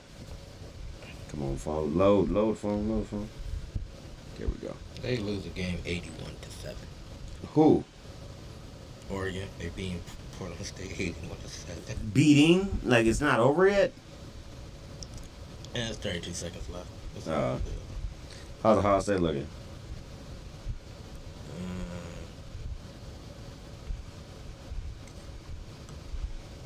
23-3.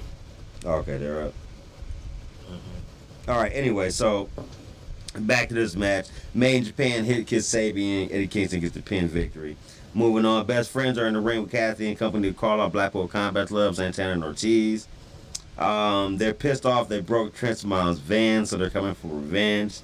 The club pops on the screen and says they shouldn't be surprised they pick Santana and Ortiz. Kingston starts heading back to the back, but the other four stay in the ring. He's back there, looking for a fight. Obviously, they cut to the back table. Kingston has a chair, but can't find anyone. Kingston promises to hunt Moxley. They had made me say that part about the van. He said.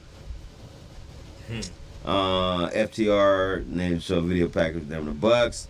Dark Order versus Axton Andretti and Darius Martin. They've been trying to put Dark Order back over a little bit as a heel faction, mind you. They win this one with the jawbreaker into the German suplex into the flip cradle pin. 8 minutes and 37 They seconds. was working that match like they was heel. And you know how John Silver does all those cacophony of moves, he does the kick and the punch real quick. He basically did that and then threw him into the British German suplex that the other guy does to get the victory on that one. So maybe they're trying to switch it up, so we'll see what happens there. Wednesday, Era Fox, they showed him apologizing to Darby Allin. Fox offered a handshake to him backstage.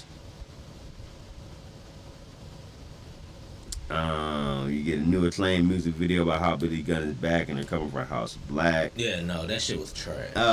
Here we go again. Guess the length of the match, and it was trash. They wrapped their head last night. After returning with a trio title away. Shit was trash. Big Bill versus Vari Morales with God. Ricky Starks managing Big Bill.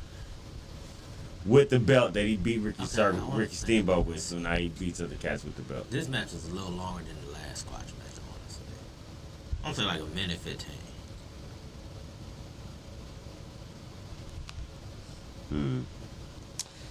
Alright, and what was your guess? Minute 15. Close! 20 seconds off, 1 minute 35. Minute 35. Post match, Ricky starts whipping Morales with the belt, promising a bigger belt next time. Ruby Soho challenges your girl Chris Statlander at All Out for the CBS title match. Willow Nightingale versus Robin Renegade. This match was way longer than it should have. Powerbomb finishes off Robin Renegade, 8 minutes and 27 seconds.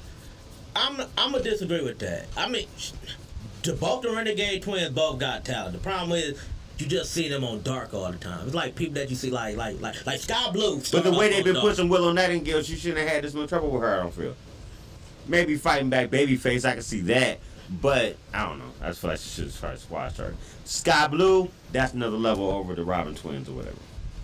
I'm talking about in terms of like, she always used to get whooped on like on Dark, but like Yeah. when she got whooped, but like she actually can hang with some of them people. I felt 8 minutes was reasonable. And also too, you remember she had her I want to say it's her sister. I want to say it's her twin. I don't think it's her twin. Yeah, twin. Okay, her twin was there too. So Next match, here we go. Guess the length. After we get a video about Miro vs. Powerhouse Hobbs coming for All Out, and Chris Statlander is sick of being stepped on by people like Ruby Soho, so they're on for All Out. We have Keith Lee versus Zicky Dice. bask in his glory. What do you got? I didn't see that match. Yeah, it was a squash. You probably wouldn't have. You blink and miss it. Based on the way the match, see, I don't want to say longer. I feel like the way these squash matches are going longer and longer. I don't know. I'm gonna say it was like a minute. I'm gonna say like a minute. Minute 35. I didn't want to go higher than like a minute. Like, I was thinking around there though. I was thinking like minute, but I didn't want to be sure. Next up, we have Samoa Joe ranting about how he wants to get his hands on CM Punk. but has been told to wait until All In. Therefore, he'll be on commentary for the main event and be a professional, but beating is coming on Sunday. Your main event, your main event. Hook, Darby Allin, Sting, and CM Punk versus Jay White, Luchasaurus, Brian Cage, and Swerve Strickland. So basically, the Mobile Embassy teaming with Christian and Bullet Club Gold members. Eventually, we get down to the end of this one. 21-minute match. GTS and the Coquina Clutch get a tap victory for CM Punk. And that ends Collision.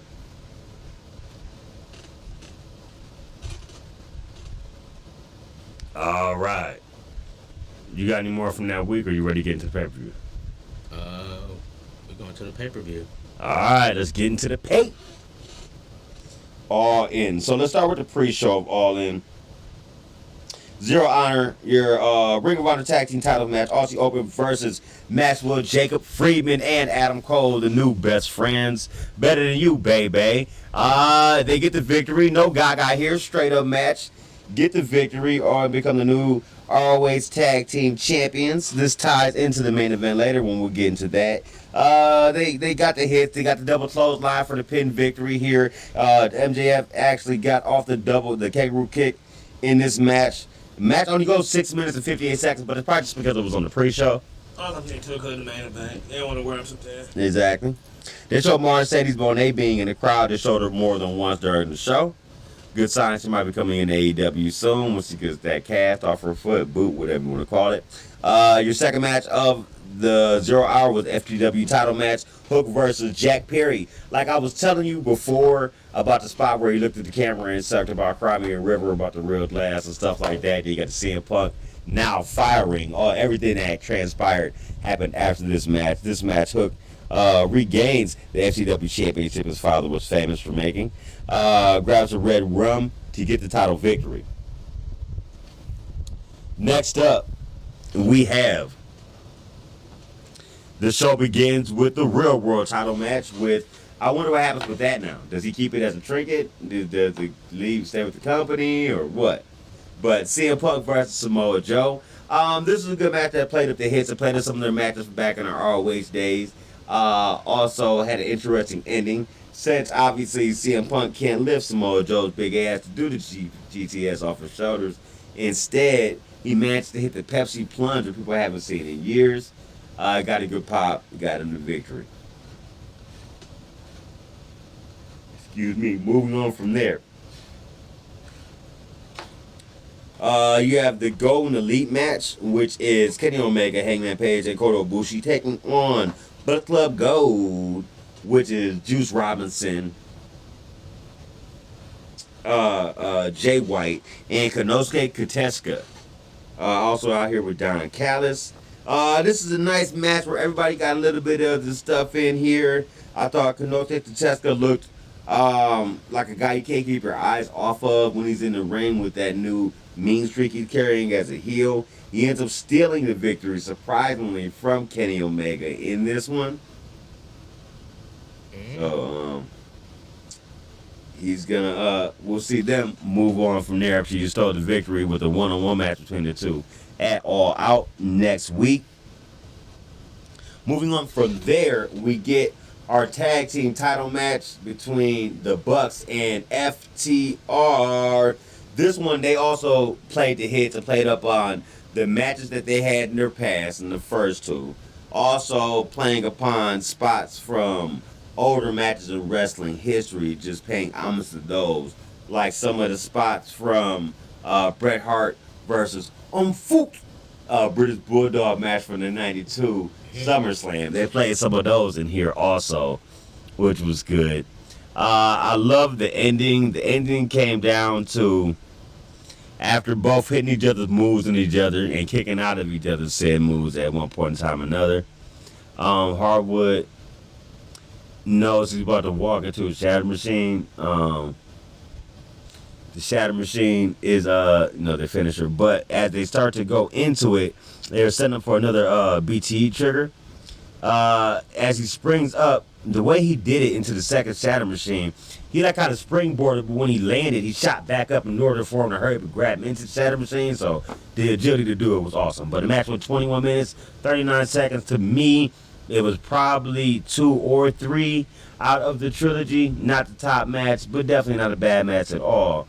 FTR retains, and Legacy is on their side. Post-match, they tried to give a handshake to the Bucks. The Bucks were not on it, and they left. Also, development from this, they showed on Dynamite, which we'll talk about in a little bit. They're going to have a 4-on-4 match teaming with FTR, taking on Bullet Club Gold, the Guns, and Juice Robinson, and Jay White on All In. After Bullet Club Gold came in there laughing at the Bucks, the FTR happened to interrupt it.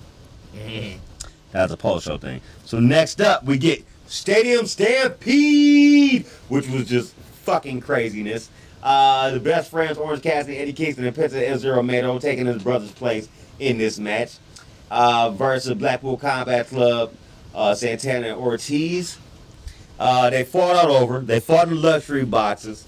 They fought up on the stage. Some people splintered off. They fought backstage. We had John Moxley taking a bunch of skewers to his forehead from Penta El Zero Miedo, and they got them made in Japan after that. Somebody getting sliced with the glass. A lot of people getting sliced with glass and fork. So the cat took a fork to his head, and Moxley was just going in on it like he was trying to eat a salad on his head. There was a great spot towards near the end of the match where the ladder broke as Santana and Penta's girl, because he left the match for a minute and they came back as Evil Penta. They were trying to hit like a Canadian destroyer off the ladder through the table, but the first time they did it, they slipped and fell, and somehow the ladder didn't break. And then this had some random guy. Actually, no, it was Alex Abrahantes. 5 minutes later, they got there and finished the spot anyway. So that was craziness. I liked that. Sue made an appearance in a big ass van. She brought down cookies, which also the cookies were on sheet pans, so people could get hit in the head with sheet pans. So she brought weapons down. That was cool. After Moxley technically sexually assaulted her by planting a big ass kiss on her lips, I'm sure she didn't ask for that. Anyway, my favorite part of the match. Be upset about that. My favorite part of the match came down to 2 things. One, they redid Eddie Kingston's spot from Anarchy in the arena when he came down with the gasoline. It looked super fucking crazy. This time, instead of a gasoline can, it was a chair wrapped in barbed wire. And he was taking it to everybody. Started taking it to Claudio Castagnoli, who was in the ring. Before he can get off the 3rd or 4th shot, excuse me. Before Eddie Kingston could get down to the ring with the chair, he wrapped in barbed wire, got off a couple of shots. He was going for Claudio Castagnoli's face. Before he can get to it, John Moxley stopped him, took him out. This gets to my favorite spot of the match, as I was saying. Well, Orange Cassidy, now he's been stabbed. He's super bloody. This is the most beat up I've ever seen Orange Cassidy look in a match. And I'm not just talking about injuries he's had from defending the International Championship over 25 times this year so far. He's undefeated in this year. He goes under the ring and grabs a bucket. Comes back out with some duct tape. Starts wrapping that duct tape under his hand. But he wraps it in reverse. And he has a glass bottle. And he shatters the glass bottle, breaks it, puts it into the bucket. He goes type A deathmatch like Axel and Ian Rodden back in ECW back in the day. Starts lining up, ready to get an orange punch off on Claudio Castagnoli. He gets caught, but eventually the faces rule the day.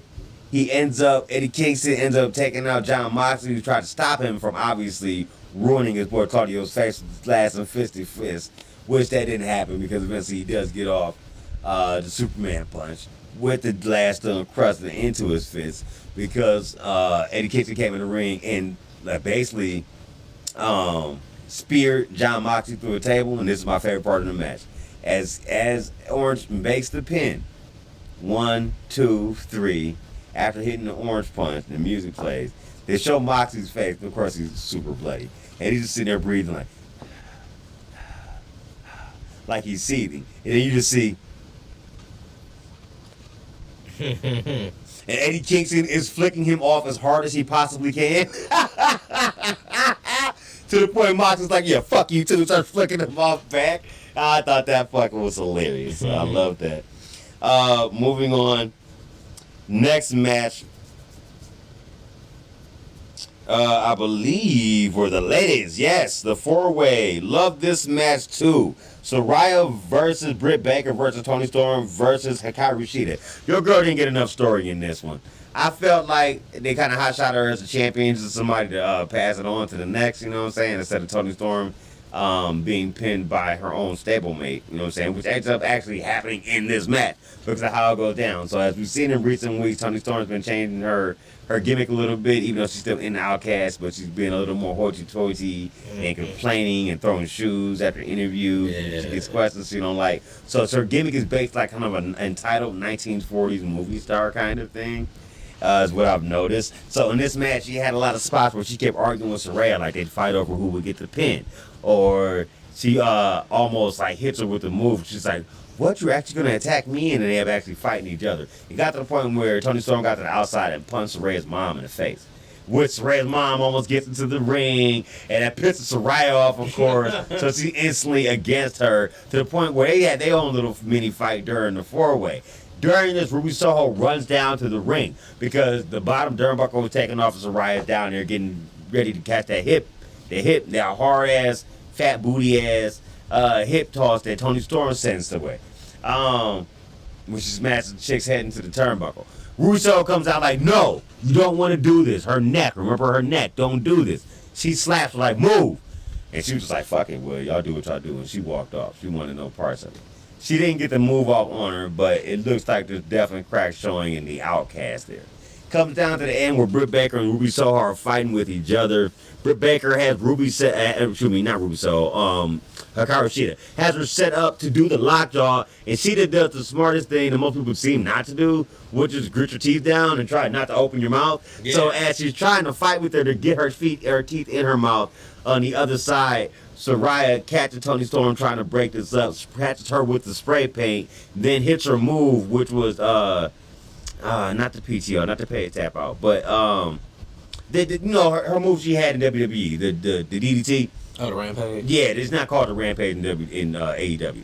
Anyway, she hits the Rampage, gets the victory over Toni Storm to become the new AEW Women's Champion in front of her hometown. Like I said, she came down with her family. They're playing We Will Rock You by Storm. By Queen. It was a good moment, feel good moment for Saraya. Her coming back full circle after being out with a neck injury. I think just proved that she can now be a full-time wrestler if you're going to put a strap on her, you know what I'm saying? So, good moment for her, and it was good to see. Your girl was in that match. What did you think of that one? I mean, well, actually you did call it. You said they're going to do the 8 minutes, 49 seconds. She's going to get the win. But I'm happy that Saraya got it. It just shows that, like, their comeback from the not being told she'd be able to wrestle again. It just come back full circle. I'm happy for Saraya. I do. This is going to lead to something with the Outcast breaking up. Thing is, I'm assuming this is a face turn probably for Saraya, probably. I would be guessing that, yeah, probably. Too. Next match, Sting, Darby Allin versus Christian Cage and Swerve Strickland. Christian was barely in this match to me. This was more of a starring spot for Swerve Strickland on his team versus Darby Allin and Sting. He took so much damage and caused a lot of the dents that were on the coffin were from shots he took. Either it was Scorpion Death Drop by Sting on it, or him trying to hit a stop on Sting and Sting rolling out of the way on the coffin. Him catching a coffin drop from Darby Allin while he was inside the coffin to make sure he stayed inside the coffin. As I said, that obviously gives away who was the victor in this match. Obviously, they're undefeated in coffin matches, Sting and Darby Allin. Taking victory here also. But damn, the Swerve Strickland sure as hell didn't try. And shout out to Sting, a 60-plus-year-old man, hits a spot where he had to put Swerve through a table. The table doesn't break. He says, fuck that, goes and tries it again and makes sure they hit the full spot and gets the table to break. So shout out to Sting. Then we have Will Ospreay versus Chris Jericho. He comes out with Fozzy on top of the entrance. They sing Judas after he does the Freddie Mercury. Ayo, ayo, doing all of that. Will Ospreay comes out with no special entrance, his normal entrance. The crowd loves him, hometown boy. Picked up the victory, I felt like, in pretty dominant fashion. Chris Jericho kept up a little bit, and Chris Jericho at this age is great at putting other guys over and getting them over in matches like this. We've seen him do it many times with Tetsuya Naito and Kenny Omega and things of that nature and so on and so forth. This one he made Ospreay look great, and they had a great match eventually between each other. Some nice spots like Ospreay, of course, put his neck on the line. This tying into part of the feud where he said he called him and told him not to take so many neck spots. He does an apron suplex on him. It's another bad neck spot for him. But Ospreay gets the victory here. It took 2 Stormbreakers and a hidden blade, and Christopher Jericho going down to finally in the end, as it happened, saying, you know what, you hit more people from the back. Hit it right here in the chin. Fuck you. Boom! He caught the hidden blade right to his face. Then it started the second Stormbreaker to get the victory for Ospreay. And as I said, to me, outside of a few moments, some interference by Sammy Guevara ringside, he took a bat to his head. He really wasn't in trouble winning this one at all, for real. I'll tell you somebody who should be in trouble recently is Chris Jericho with his treatment of which we've seen him breaking up with Jericho Appreciation Society, but also Sammy Guevara. Sammy held him in his match, seeking in chair shots behind R.B. Edwards' back. Not chair shots, but bat shots with Floyd the Bat. So, as he's trying to console him after the loss, Chris Jericho just kind of puts him aside. Not violently, like, hey, like that. Just like, no, back off. I got this. And kind of walk off by himself. And I know he had a lot to think about because he's taking a lot of L's this year. It's not been that good of a year inside the wrestling ring for Jericho if you think about his matches and feuds that have happened over this year. So we're seeing more dissension between him and Sammy. I think eventually leading to a match. Some people thought it was going to be at All Out. I don't think so. I think if anything, probably Full Gear. Building up more of a story between the two. Coming up in November or maybe on Wrestle Dream card. Then we get the trio title match, House of Black versus the Acclaimed Billy Gunn. Pretty good match. We had my boy Brody King broke his hand in this match, and my guess he broke it in the spot where he was going to do a dive, like a crossbody dive at Billy Gunn, who was sitting against the barricade on the outside, but Billy Gunn moved, so he just ate shit and took it to the barricade himself, because he hit the barricade hard as fuck. So I'm guessing that's probably the moment when he broke his hand. I guess I could be wrong.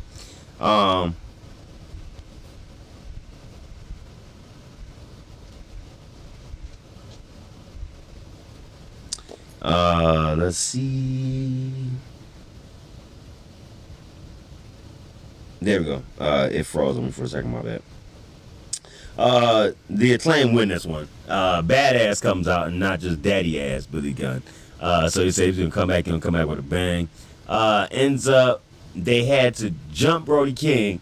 They hit the mic drop. They hit a famouser, and they had to hit another famouser and a mic drop on him again. And then they all piled on top of him with the pin, pick up the victory. House of Black, not salty afterwards.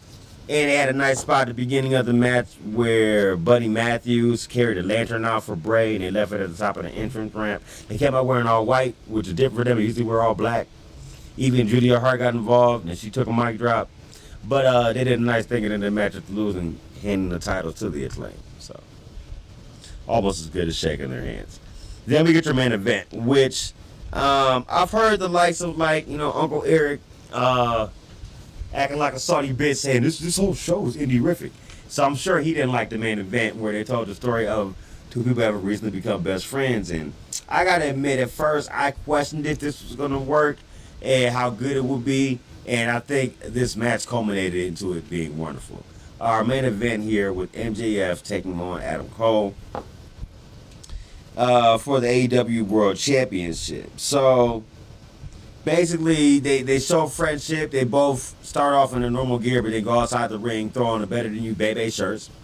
They both hit a lot of stuff, and for the most part, it was Max who started off the cheating a little bit, just doing lighthearted stuff like eye pokes and stuff like that. But then Cole was going full in, like, I'm coming for your title, bro. Like, for real. Like, I don't know how serious you take this, but I take this serious as a heart attack. That's how he came off the whole match. Super kicks and just catching, doing things that MJF wouldn't do. For example, there was a spot where MJF could have hit a tombstone on top of the ringside announce table, but couldn't bring himself to do it. But Adam Cole turned around and did it to him right after that. Like, he ain't give a shit. Eventually, it came out to a spot where they both called for double clotheslines. So they hit the double clothesline, boom on each other, and they're both double down. So Bryce Resberg, the ref counts 1, 2, 3. We have a draw. Both men are down. Cole, this is referring back to the match before where he had the 30-minute draw, goes back asking for 5 minutes again. Like, come on, he can't go down like this. No. And Jeff says, you know what, buddy? He said, fuck a 5 minutes. You deserve the whole fucking show until the match is complete. So basically, they decided to keep going with the match. At this point, Adam Cole seems like his desperation is up a little bit more. There's a spot where MJF also has another chance to use the Dynamite Diamond Ring. Loads it up and puts it on, but doesn't use it. Can't bring himself to do it. Playing more on their friendship once again. Eventually, Roddy Strong came down to the ring. Said MJF to Dick Kick City. Tried to hit the belt, give it to Cole. Like, come on, hit him with it. Come on, hit him with it. I'm your real best friend. Come on, hit him with it. Come on. Eventually, Cole tried to, but this is the one step I guess he couldn't do. Throughout the match, he went there where MJF wouldn't. This time he wouldn't. He couldn't hit him with the title. I can't bring myself to do it. During that, throwing the title out, kind of got distracted. Got caught in the roll-up for the victory for MJF. He pulls out the victory in this one, and he retains his title. After the match, Adam Cole is distraught, sitting in the corner, look like he's almost on the verge of tears.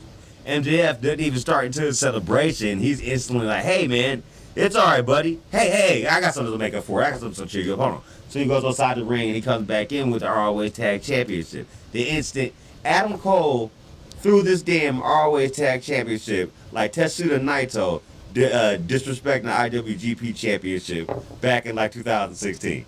He chucked this motherfucker so fast out the ring. He was like, come on, buddy, remember this? Man, fuck that shit.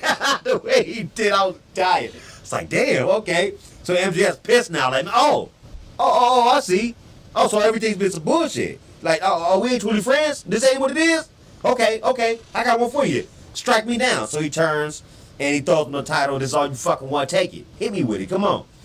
Couldn't bring himself to do it. Eventually they hug. Of course, this makes Roddy Strong salty because it's instant that MJF turns his back to him. Roddy Strong gets in the apron.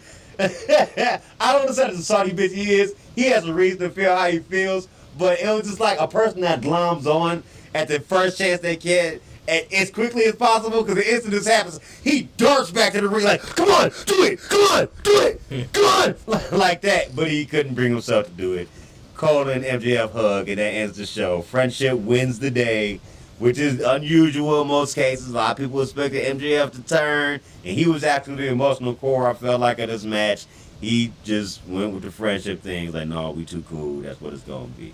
So they ended also saying they will be back next year. There will be an All Out London 2024. If they keep up doing these, maybe we have to make that the bucket list one coming up soon, too. Maybe go to one of those. But that was AEW's All In. I need a break, so now we got Raw coming up. Yay. Alright, Monday. Before we move on, what was your thoughts of the show? Overall. Oh, that was a great pay-per-view. Drama be damned and everything. That was a great pay-per-view. I mean, I feel like every time you go overseas, like you said, like London, or like all the foreign pay-per-views that they have over both brands, WWE and AEW, all been awesome. Like when they went to Puerto Rico, I didn't think they could make that a thing. Like WWE knocked it out the park, AEW knocked this out the park. They need to do more pay-per-views like outside, like go more to like Wembley Stadiums and like all the. I want to see them do one in like Ireland, WWE. Wasn't the one kind of close in Edinburgh? No, I mean With the Clash of the Castle? No, I mean I didn't even do like in Ireland, where like Oh. everybody's from. And, Not like, close, but actual Ireland. Gotcha. Does that have a limit though? You know, Ireland people like to fight.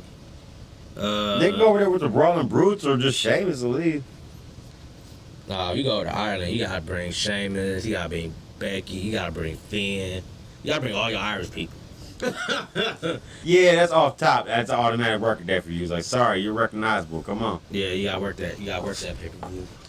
Go home to the go home show for Payback for Monday Night Raw. Most of the cards already set. We get another immemorial Terry Funk and Bray Wyatt.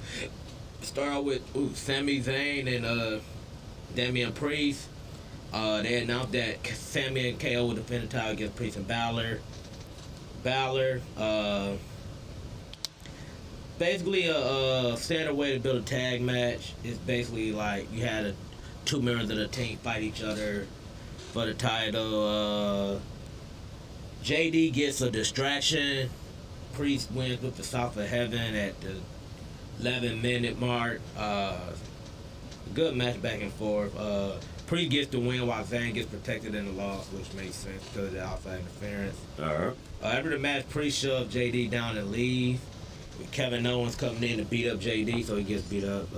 Drew McIntyre has a photo of himself in bright green trunks, which is the only reason Tozawa is there. He finds it disturbing. Real suggests that they get matching kilts and watch New Day versus Viking Raiders. Miz is dressed. Miz always got duties in person, so he comes dressed as LA Knight. Like remember he mocked The Rock when he was in A. He mocked the way between he speak and switch between yeah and what. Then he said it takes more than over catchphrase to get your support. He whips out a bunch of LA Knight shirts. He said if you want a free shirt, he said give me a hell yeah. Fans said hell yeah. Miz called him pathetic. He said y'all cheer for anything. He said he gonna beat LA Knight and then you can cheer for catchphrase and lose, but in 5 days y'all be chanting MIV yeah. And you know Miz wasn't Yeah. yeah. New Basics. New Day versus the Viking Raiders. They got a lot of time, a little bit too much time. I'd say like months and months. People have gotten injured of these two teams, and this fucking feud is still going. New Day versus Viking Raiders. They get 17. They gave them 17 minutes. Why? They didn't need that much. Xavier Woods got hurt in this match. That's just an excuse to keep it going further. No. He dead ass got injured. Like he wasn't clear to he's not clear. He got like a bad case of whiplash. So it comes down to Drew McIntyre throws a chair, but it hits Xavier Woods clean in the face. He was aiming for Eric, but it hits him clean in the face, and you see his head jerk back, like he wouldn't expected. I think he expected the chair shot. He didn't expect Drew to throw it that hard though. He just buffed the name. His head just snapped back. He got whiplash. He got whiplash real bad. So he ain't been cleared to compete yet.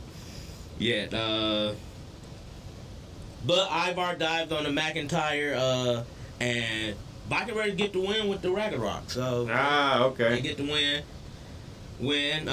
Said this match with too much time. Kofi, Riddle, and McIntyre all check on Woods.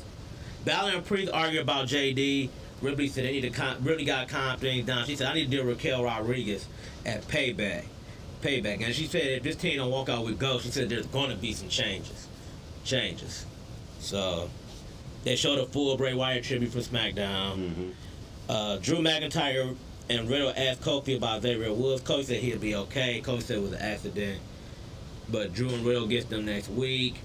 Imperio, Gunner stand on the announcer. I love how now when Gunter makes statements, he stands on the announcer's table. Now. He don't go in the ring, he stands on the announce table. He talked about how Chad Gable defeated him by count out. He said Gable won nothing because I'm still the champ. The only thing that Gable has achieved is making me mad. He said that he's the last thing left between him and the longest reigning championship, which leads to Alpha Academy.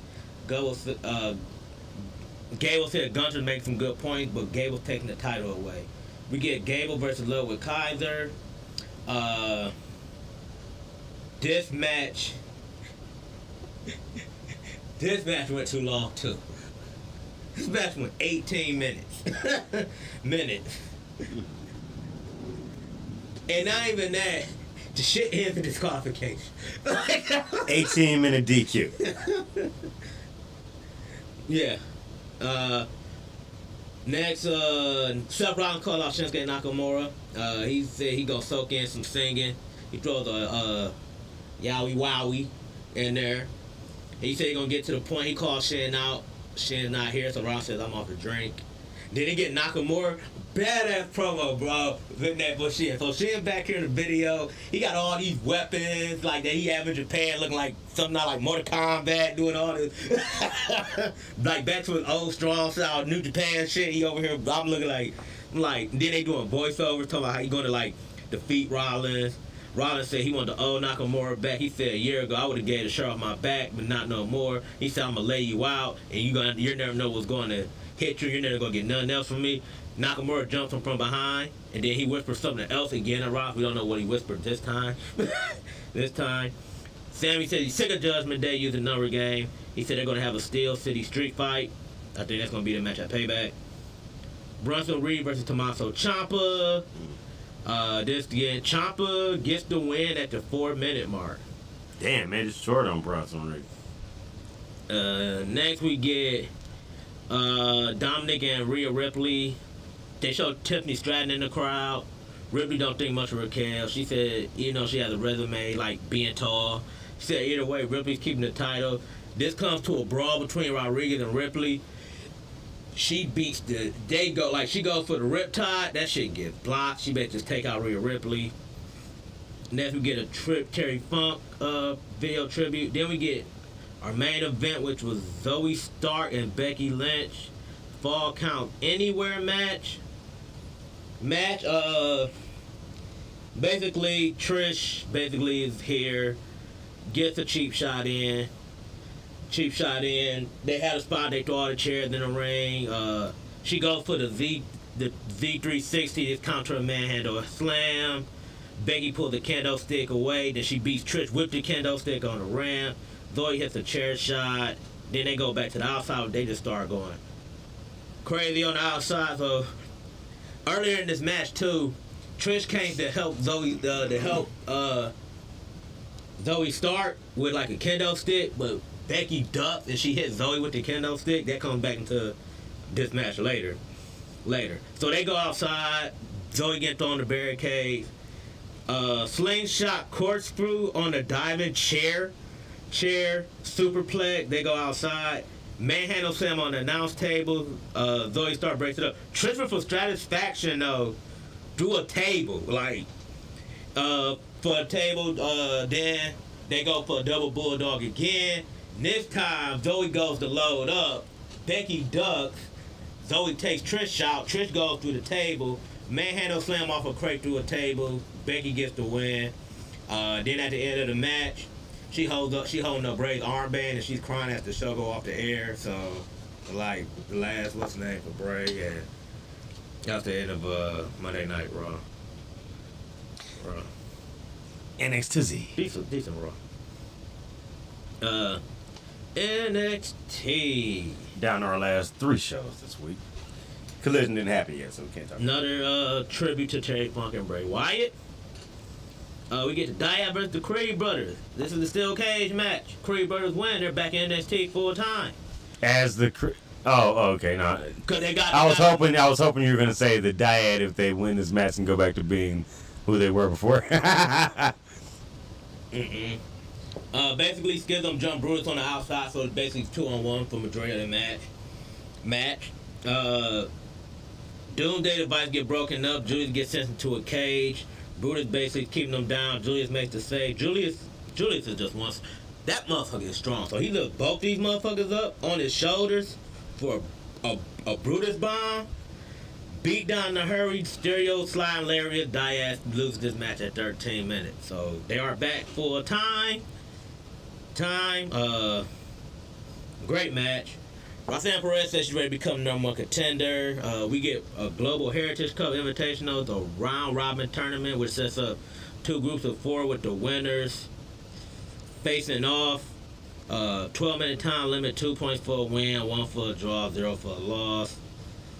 Tony D'Angelo, our modern day title batsman Hayes, comes to brag with him. Here comes the Street Profits is here. They show respect to Hayes, but they talk about a blemish on his record. Hayes said that he's ready to get rid of it with the Profits, and then they get interrupted because we got a brawl between Dana Brooke, Electra Lopez, Lola Vice, and Kaylani Jordan. Global Heritage Group A, Charlie Dempsey versus Butch. Butch wins this match with the bitter end at 4:52. Technical match like you expect. Group A will have Butch, Tyler Bate, Exxon, and Charlie Dempsey, who's 0-1. Dragon Lee said he deserved a North American title shot. Mustafa Ali comes in and said he never had a one-on-one title shot, which is true. He never had. He said people like him and Lee should be fighting for NXT. Lee struck out. Dragunov praised his trick last week, said he let you all in the ring and proved that he's not a sidekick. He said he wants Hayes. Noam Dar interrupted and said they're on their way to California for No Mercy. Dragunov like, it's very Darius to put the attention on yourself. And then he basically just laughs at him. Dragunov want to know why he isn't coming up there right now. Lash Legend, I forgot she's still on the show. She with that metaphor thing with her and Oro Mensah and Bronco. It's trash. It's cheese, bro. Oh, I know. I figured as much. Dragunov takes off the jacket, which leads them all countering away. Mensah gets kicked in the head, eats a torpedo. Von Wagner won Bond Breaker, no DQ. Tag match between Lola Vice, Electra Lopez, Kehlani Jordan, and Dana Brooke. This match ended in 4 minutes. Again, another Dana Brooke match. Really not good. Jordan is still new at this, so she got time to get there. Vice has something there. She has charisma that can get her somewhere, so we got to see. Trick Williams is talking to Hayes. He don't like people thinking that Williams can get the win over Dragunov. Now Hayes got to fight Dragunov 1-on-1. Williams said he ain't sure if Hayes can beat him. Hayes said he isn't happy. Williams says, I know you can, but Hayes don't seem to hear him. Dijak versus Eddie Thorpe. Yeah, Dijak loses it. Dijak wins in 4 minutes. Hard-hitting match, but it's stuck on the mid-card. Braun Breaker interrupts Baron Corbin and tells him to stop the no DQ match. Angel Garza had blood on his hands. He washes off. Roberto knocked on the door, so he had a dream about his grandfather. And then they said they had the same dream with Garza scratched his chest into it bleed. And then Humberto revealed that he did the same thing when they had to start from scratch. They pulled out Los Authorios. That shit was just yeah. Alright. Blade Wright tribute value. Rhea and Dominic said they're not impressed with Dragon Lee. Stereo said he belongs to Mommy, and Ripley promised to make him champ for life. Lee and Ali fight each other. Winner gets Dom at No Mercy. Dom going to be the special guest referee for this match. Group B, Nathan Frazier versus Joe Coffey. Frazier gets the win. No, my fault. Coffey gets the win at 10 minutes. Thanks to a distraction. This group had Joe Coffey, Duke Hudson, Nathan Frazier, and Akira Tozawa. More dissension than Chase U, with JC Jane leading them more and more to try to what's named the dead hell basically. Wesley said he wants another shot at Hayes, who didn't beat him. He beat himself. Then we get our Fatal 4-Way, which was the main event of the show, which is Roxanne Perez versus Gigi Dollar and Kiana James and Blair Davenport. Everybody trained roll up. Had some nice spots in the spot where they had a 4-way submission. I want to say I think James had Gigi in a submission, who had Davenport in a submission, who had Perez in a submission. You get a Tara spot, Tara Doom spot with Perez taking the worst of it. Gigi hits running knees and drop kicks. Pop Rocks get broken up. Gigi Dolan gets 2.5. Suplex everyone, including James, who's down on the floor. Perez with the Pop Rocks to Davenport, but she rolls out. James comes in with the 401k to Perez, followed by the deal breaker to Dolan for the pin and the title shot at 11 minutes. So your number one contender is Kiana James. What? At the end of the match, Tiffany Stratton comes out for a stare down. I stare down with her. Also too, I think it's more like a fresh blood thing. They like to let multiple women get shots at titles. Kiana James, she kind of worked her way up there. Her entrance was raw though. She did this thing where she made it look like it was a helicopter coming down, and then at the helicopter and the helicopter open, she walks out from the ramp, so it looks like she's coming out of the helicopter. I'm I guess, but I get what you're doing there. It looks nice, but B-Rock, you had a real helicopter to do that with. Alright, let's get to the last two shows that we got here, because I'm extremely tired. We recap All In and start off this episode of Dynamite. Start off with John Moxley taking on Commander. This match comes down to a rope walk for a shooting star, but only hits the knees though. Moxley power drives for 2. It's a cross arm breaker that makes Commander tap at 8 minutes and 49 seconds later. As Moxie leaves, he sees the kid holding up his my birthday sign and he rubs his head. I guess like the little kid's head, but that'd be a little weird after what happened, you know. As much as he's I don't want to say gigging or stuff, but always bleeding, I guess I feel a little weird as that kid. Orange Cassidy isn't sure how many times he defended his title, but he doesn't care. He'll defend it anyway. They look at the Bucks and they show you. Remember I was telling you about how they set up the 4-on-4 between Bullet Club Gold versus FTR and the Bucks. Right. That happens right here. They recap Saraya winning the title. Tony Storm's even more distraught that Saraya didn't follow the script. She throws another shoe at Renee Young as he blows off some steam walking away. Funny.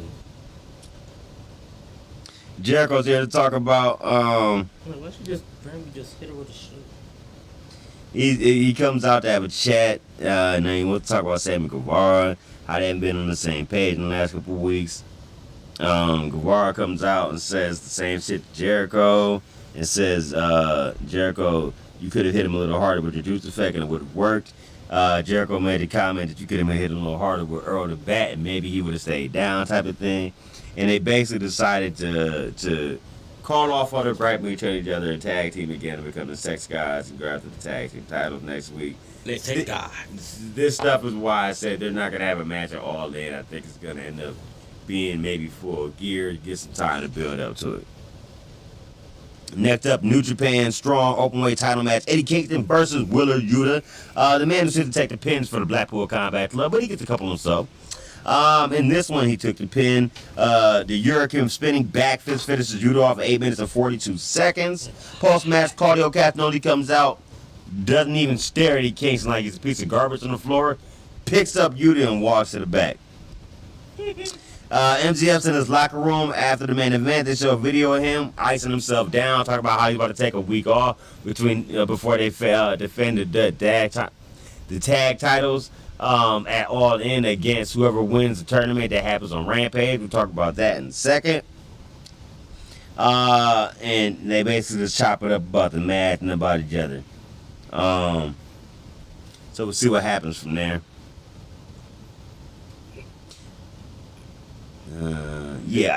Stuff. I will see what happens from there. But then the next thing they show is Sammy Guevara is getting interviewed backstage, interested in bringing back the Sex Guys. Don Callis interrupts. Guevara doesn't want to hear any of it, but because he doesn't want to become part of his family, so he tells him to get lost. Adam Cole comes out for story time with Adam Cole, baby. Talks about how he felt special all in was, but he lost in the main event. He'll get another shot, but concerning MJF, he had a bad neck. Not to worry though, he'll be ready for to go in Chicago at All Out. Roger Strong comes out with the Kingdom talking shit, mad that he's not a good best friend. Roddy Strong being a little salty bitch. It has Michael Bennett coming out with him and Matt Taven. Talk about how he used the Kingdom to help over in ROH, and then he jumped a bullet card for merch money and bailed on them. Merch money. Then they said he went to Florida, where all of their friends helped keep the title on him for so long. Close to MJF is his friend, but Strong said he's entering the tournament to become a new world champion, which Cole couldn't do. Strong doesn't care how hurt he is because he's a wrestling legend. Penta El Zero Mato is ready for the main event against Orange Cassidy. The winner of that match takes on John Moxley in the not the main event, but in an international title match at All In.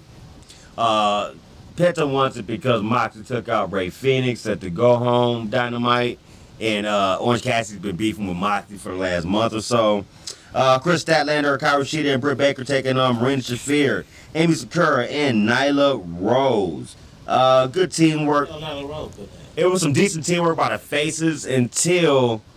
I'm not quite sure. That's a good question. Until they had some disagreements between Shida and Britt Baker in the ring. Seemed like Britt Baker went for a move, the heel move, and almost caught Shida with it, so they had some miscommunications on that. Eventually, it led to Statlander overcoming, getting the victory, and hitting the Saturday Night Fever on Shafir at 7 minutes and 8 seconds to get the victory for her team. Also, during this, Ruby Soho tried to come down and take her belt and walk away with it after kissing it and leaving it on the ramp, setting up more of their feud for All In. Next up, I believe. Oh, Don Callis and Konosuke Kateska are all over Kenny Omega's former injuries and how they plan to hurt him the most, is what they were saying. Next up, the Acclaim comes out for a ribbon cutting ceremony. For exactly what, I'm not sure. The rap Shit was was whack, trash. but basically was saying Billy Gunn's back, and they didn't really preview who will be next up to face him for the trio titles. But I guess it's good to have them, back doing their thing if it makes people happy out there, Then we get our The thing main. about that was the belt that they made with the scissors. That was creative. But yeah, I don't. But then we have your main event, the international title match, Orange Cassidy versus Penta and Zero Mato. Orange plus a Cassidy gets a 2 count, and the beach break is the same. Fear factor on the apron, plant Cassidy for 2, and it's time for a stomp to Cassidy's arm. Another fear factor connect, but Cassidy grabs a crucifix pin to retain 16 minutes and 20 seconds. He keeps just slipping out and surviving, but that's like 26 in a row, though. 26 title defenses. He probably losing that bitch to Moxley. Post-match, Cassidy gets a chair and sits in the ring and talks about how he's so tired. And every title defense makes his back patch feel even heavier, but he's ready to fight on Sunday because he's tired of being told I couldn't be a champion. Cassidy, quote, I will always be the international champion because I'm freshly squeezed Orange Cassidy. And I don't have a catchphrase. You don't have a catchphrase. Cues Moxley to come in the ring for a stare down to end the show. Then, you still got SmackDown, right? Yeah. All right. I'll get in the Rampage right quick. Go home to All In. Starts with a tag battle royal where the winner faces MJF and Adam Cole on All In. You want to take a guess who won? I'll name you the participants. I'm about to say word participant. Aussie Open, Butcher and the Blade, the Outrunners, the Best Friends, the Righteous, Dark Order, Gates of Agony, the Hardys, Wingmen, Darius Martin, and Action Andretti. I mean, you got probably all the open probably. Nope. Want a second shot? What? They didn't win it? Nope. What you said the teams were again? Butcher and the Blade, the Outrunners, Oh. Best Friends, the Righteous, the Dark Order, Gates of Agony, the Well, I Hardys. guess I'll say probably be best friends. Nope. Who won? Dark Order. Oh! Trying to build themselves back up. I Okay. told you they turned heels, so that was interesting. Oh, nice. I like it. So, moving on from there, commentary talked about how the match was here, but the Aussies already getting a fight with Jericho backstage. Sammy Guevara comes out to make the save. They're, of course, boys with Will Ospreay, so I'm not surprised to see that happen. They saw a video on Mike Santana's starting back with his debut along with Ortiz years ago. Shortly after his debut, his father passed away and everything started crashing down in front of him. 2.5 years later, he's going into blood and guts.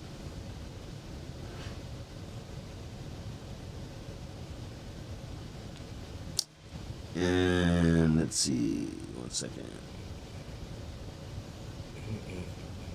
Go back. You start loading this video. No, don't show the video. I don't need the video. Go back. My phone, dude. You tripping. All right. Anyway. So, next up on here. Oh, and we got your boy coming up. Yes. All right. So,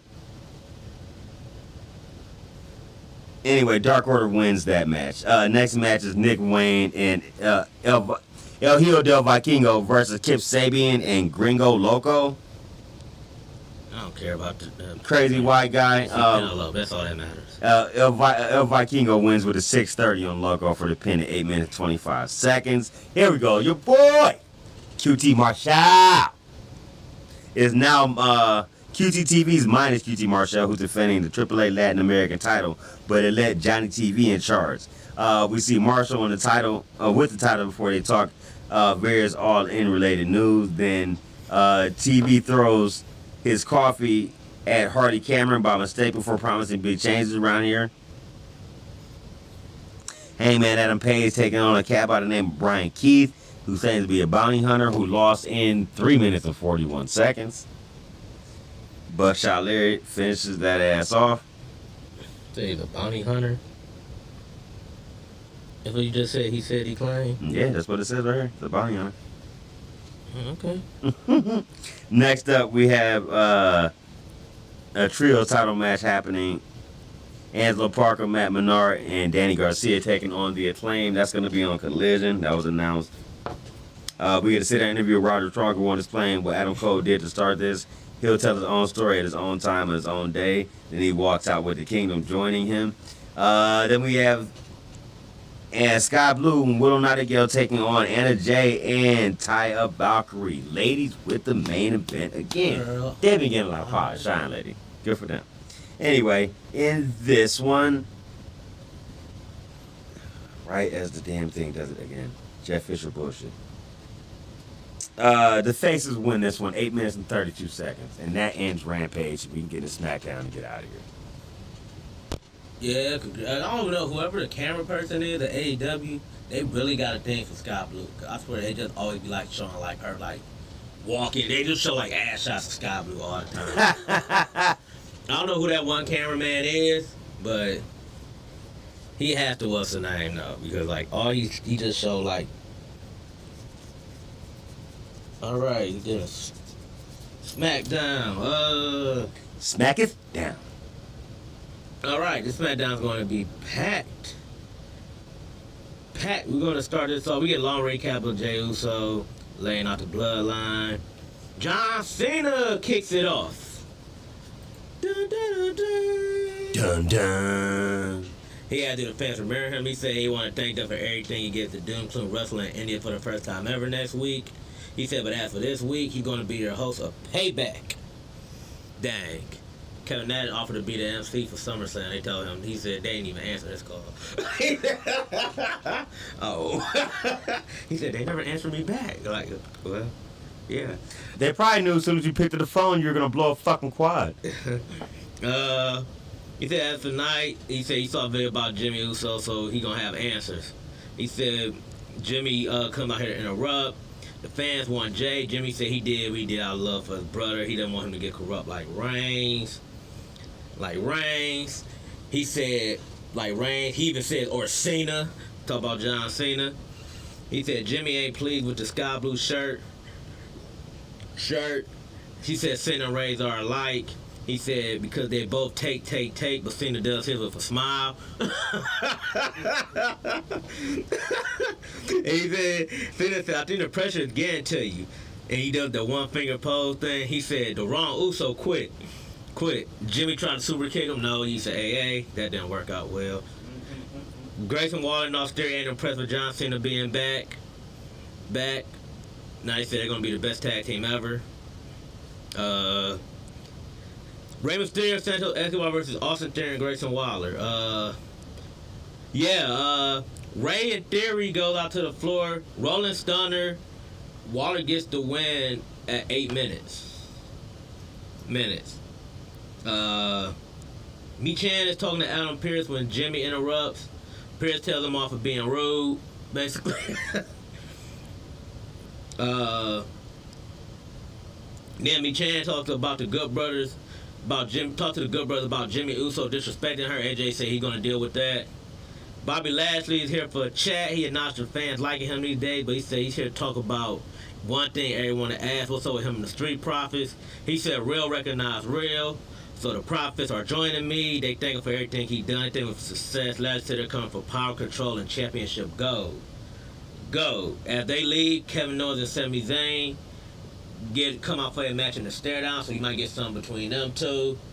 You get Kevin Owens versus Cruz del Toro and Joaquin Wilde. Yeah. 2 minutes and 28 seconds, they lose this match. Non-titles. Haluva kick into the stunner for the win on Wilde. Then post-match, Sammy tells Judgment Day, bring it. Jimmy ain't going nowhere when he is going to leave. He runs to AJ Styles. They argue. Now this the part that was so Solo runs in and jumps AJ Styles, and Jimmy says no one in the bloodline could tell him a damn thing. Then he leaves. AJ wants to beat up the bloodline. The OC try to calm him down. Don't work out so well. Here comes Miz again. Talk about how he much better than LA Knight.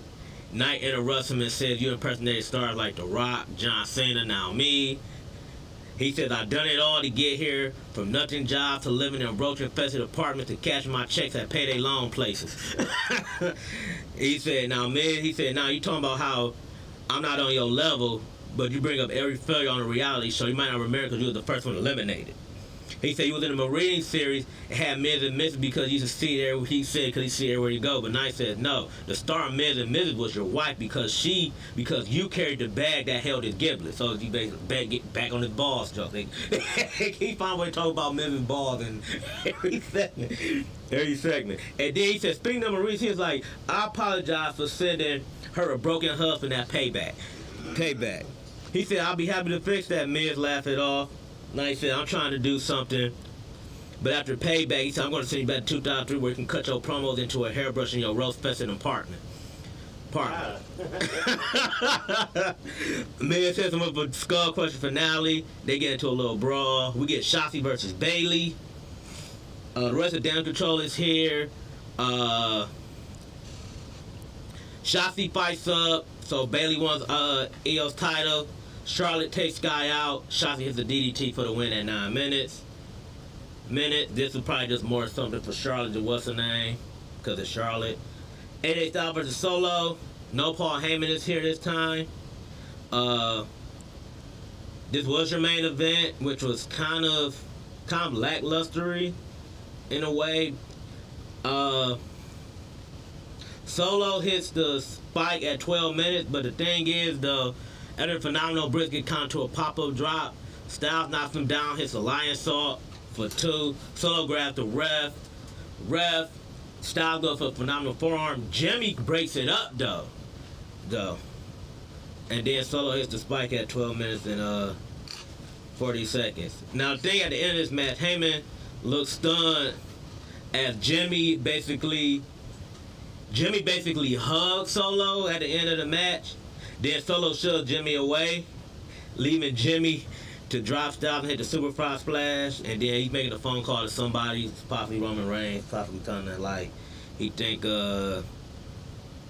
Jimmy's going to basically try to join back in the back, fall in line basically what he's trying to what's the name. But that was the end of SmackDown. And that is the end. This show kind of. I will say one thing about this SmackDown. What's up, brother? I feel like after you follow, this SmackDown had the best card of the thing. Because after that last SmackDown last week with the tributes to Bray Wyatt, that SmackDown had a lot to live up to. And it's the go-home show. So it was like, it kind of fell a little flat. But understandably flat. I mean, follow up that SmackDown. It's going to be hard to follow that bad. But yo, that SmackDown was like probably one of the top 10 shows of the year in terms of everything they did. So, but we'll see how everything go. Yep. So next week we'll talk about All In and what happened there. That's tomorrow night. Collision that happens tonight also, and Payback. Yeah. So we have 2 pay-per-views to talk about next week and recapping the weeks worth of shows. Same time, same place here next Saturday. For one half of your host, I'm Rob. I'm Clint. And this has been Hot Tag or Wrestle Corner. Queen shit, blue chip shit, Noki with the ring, yo.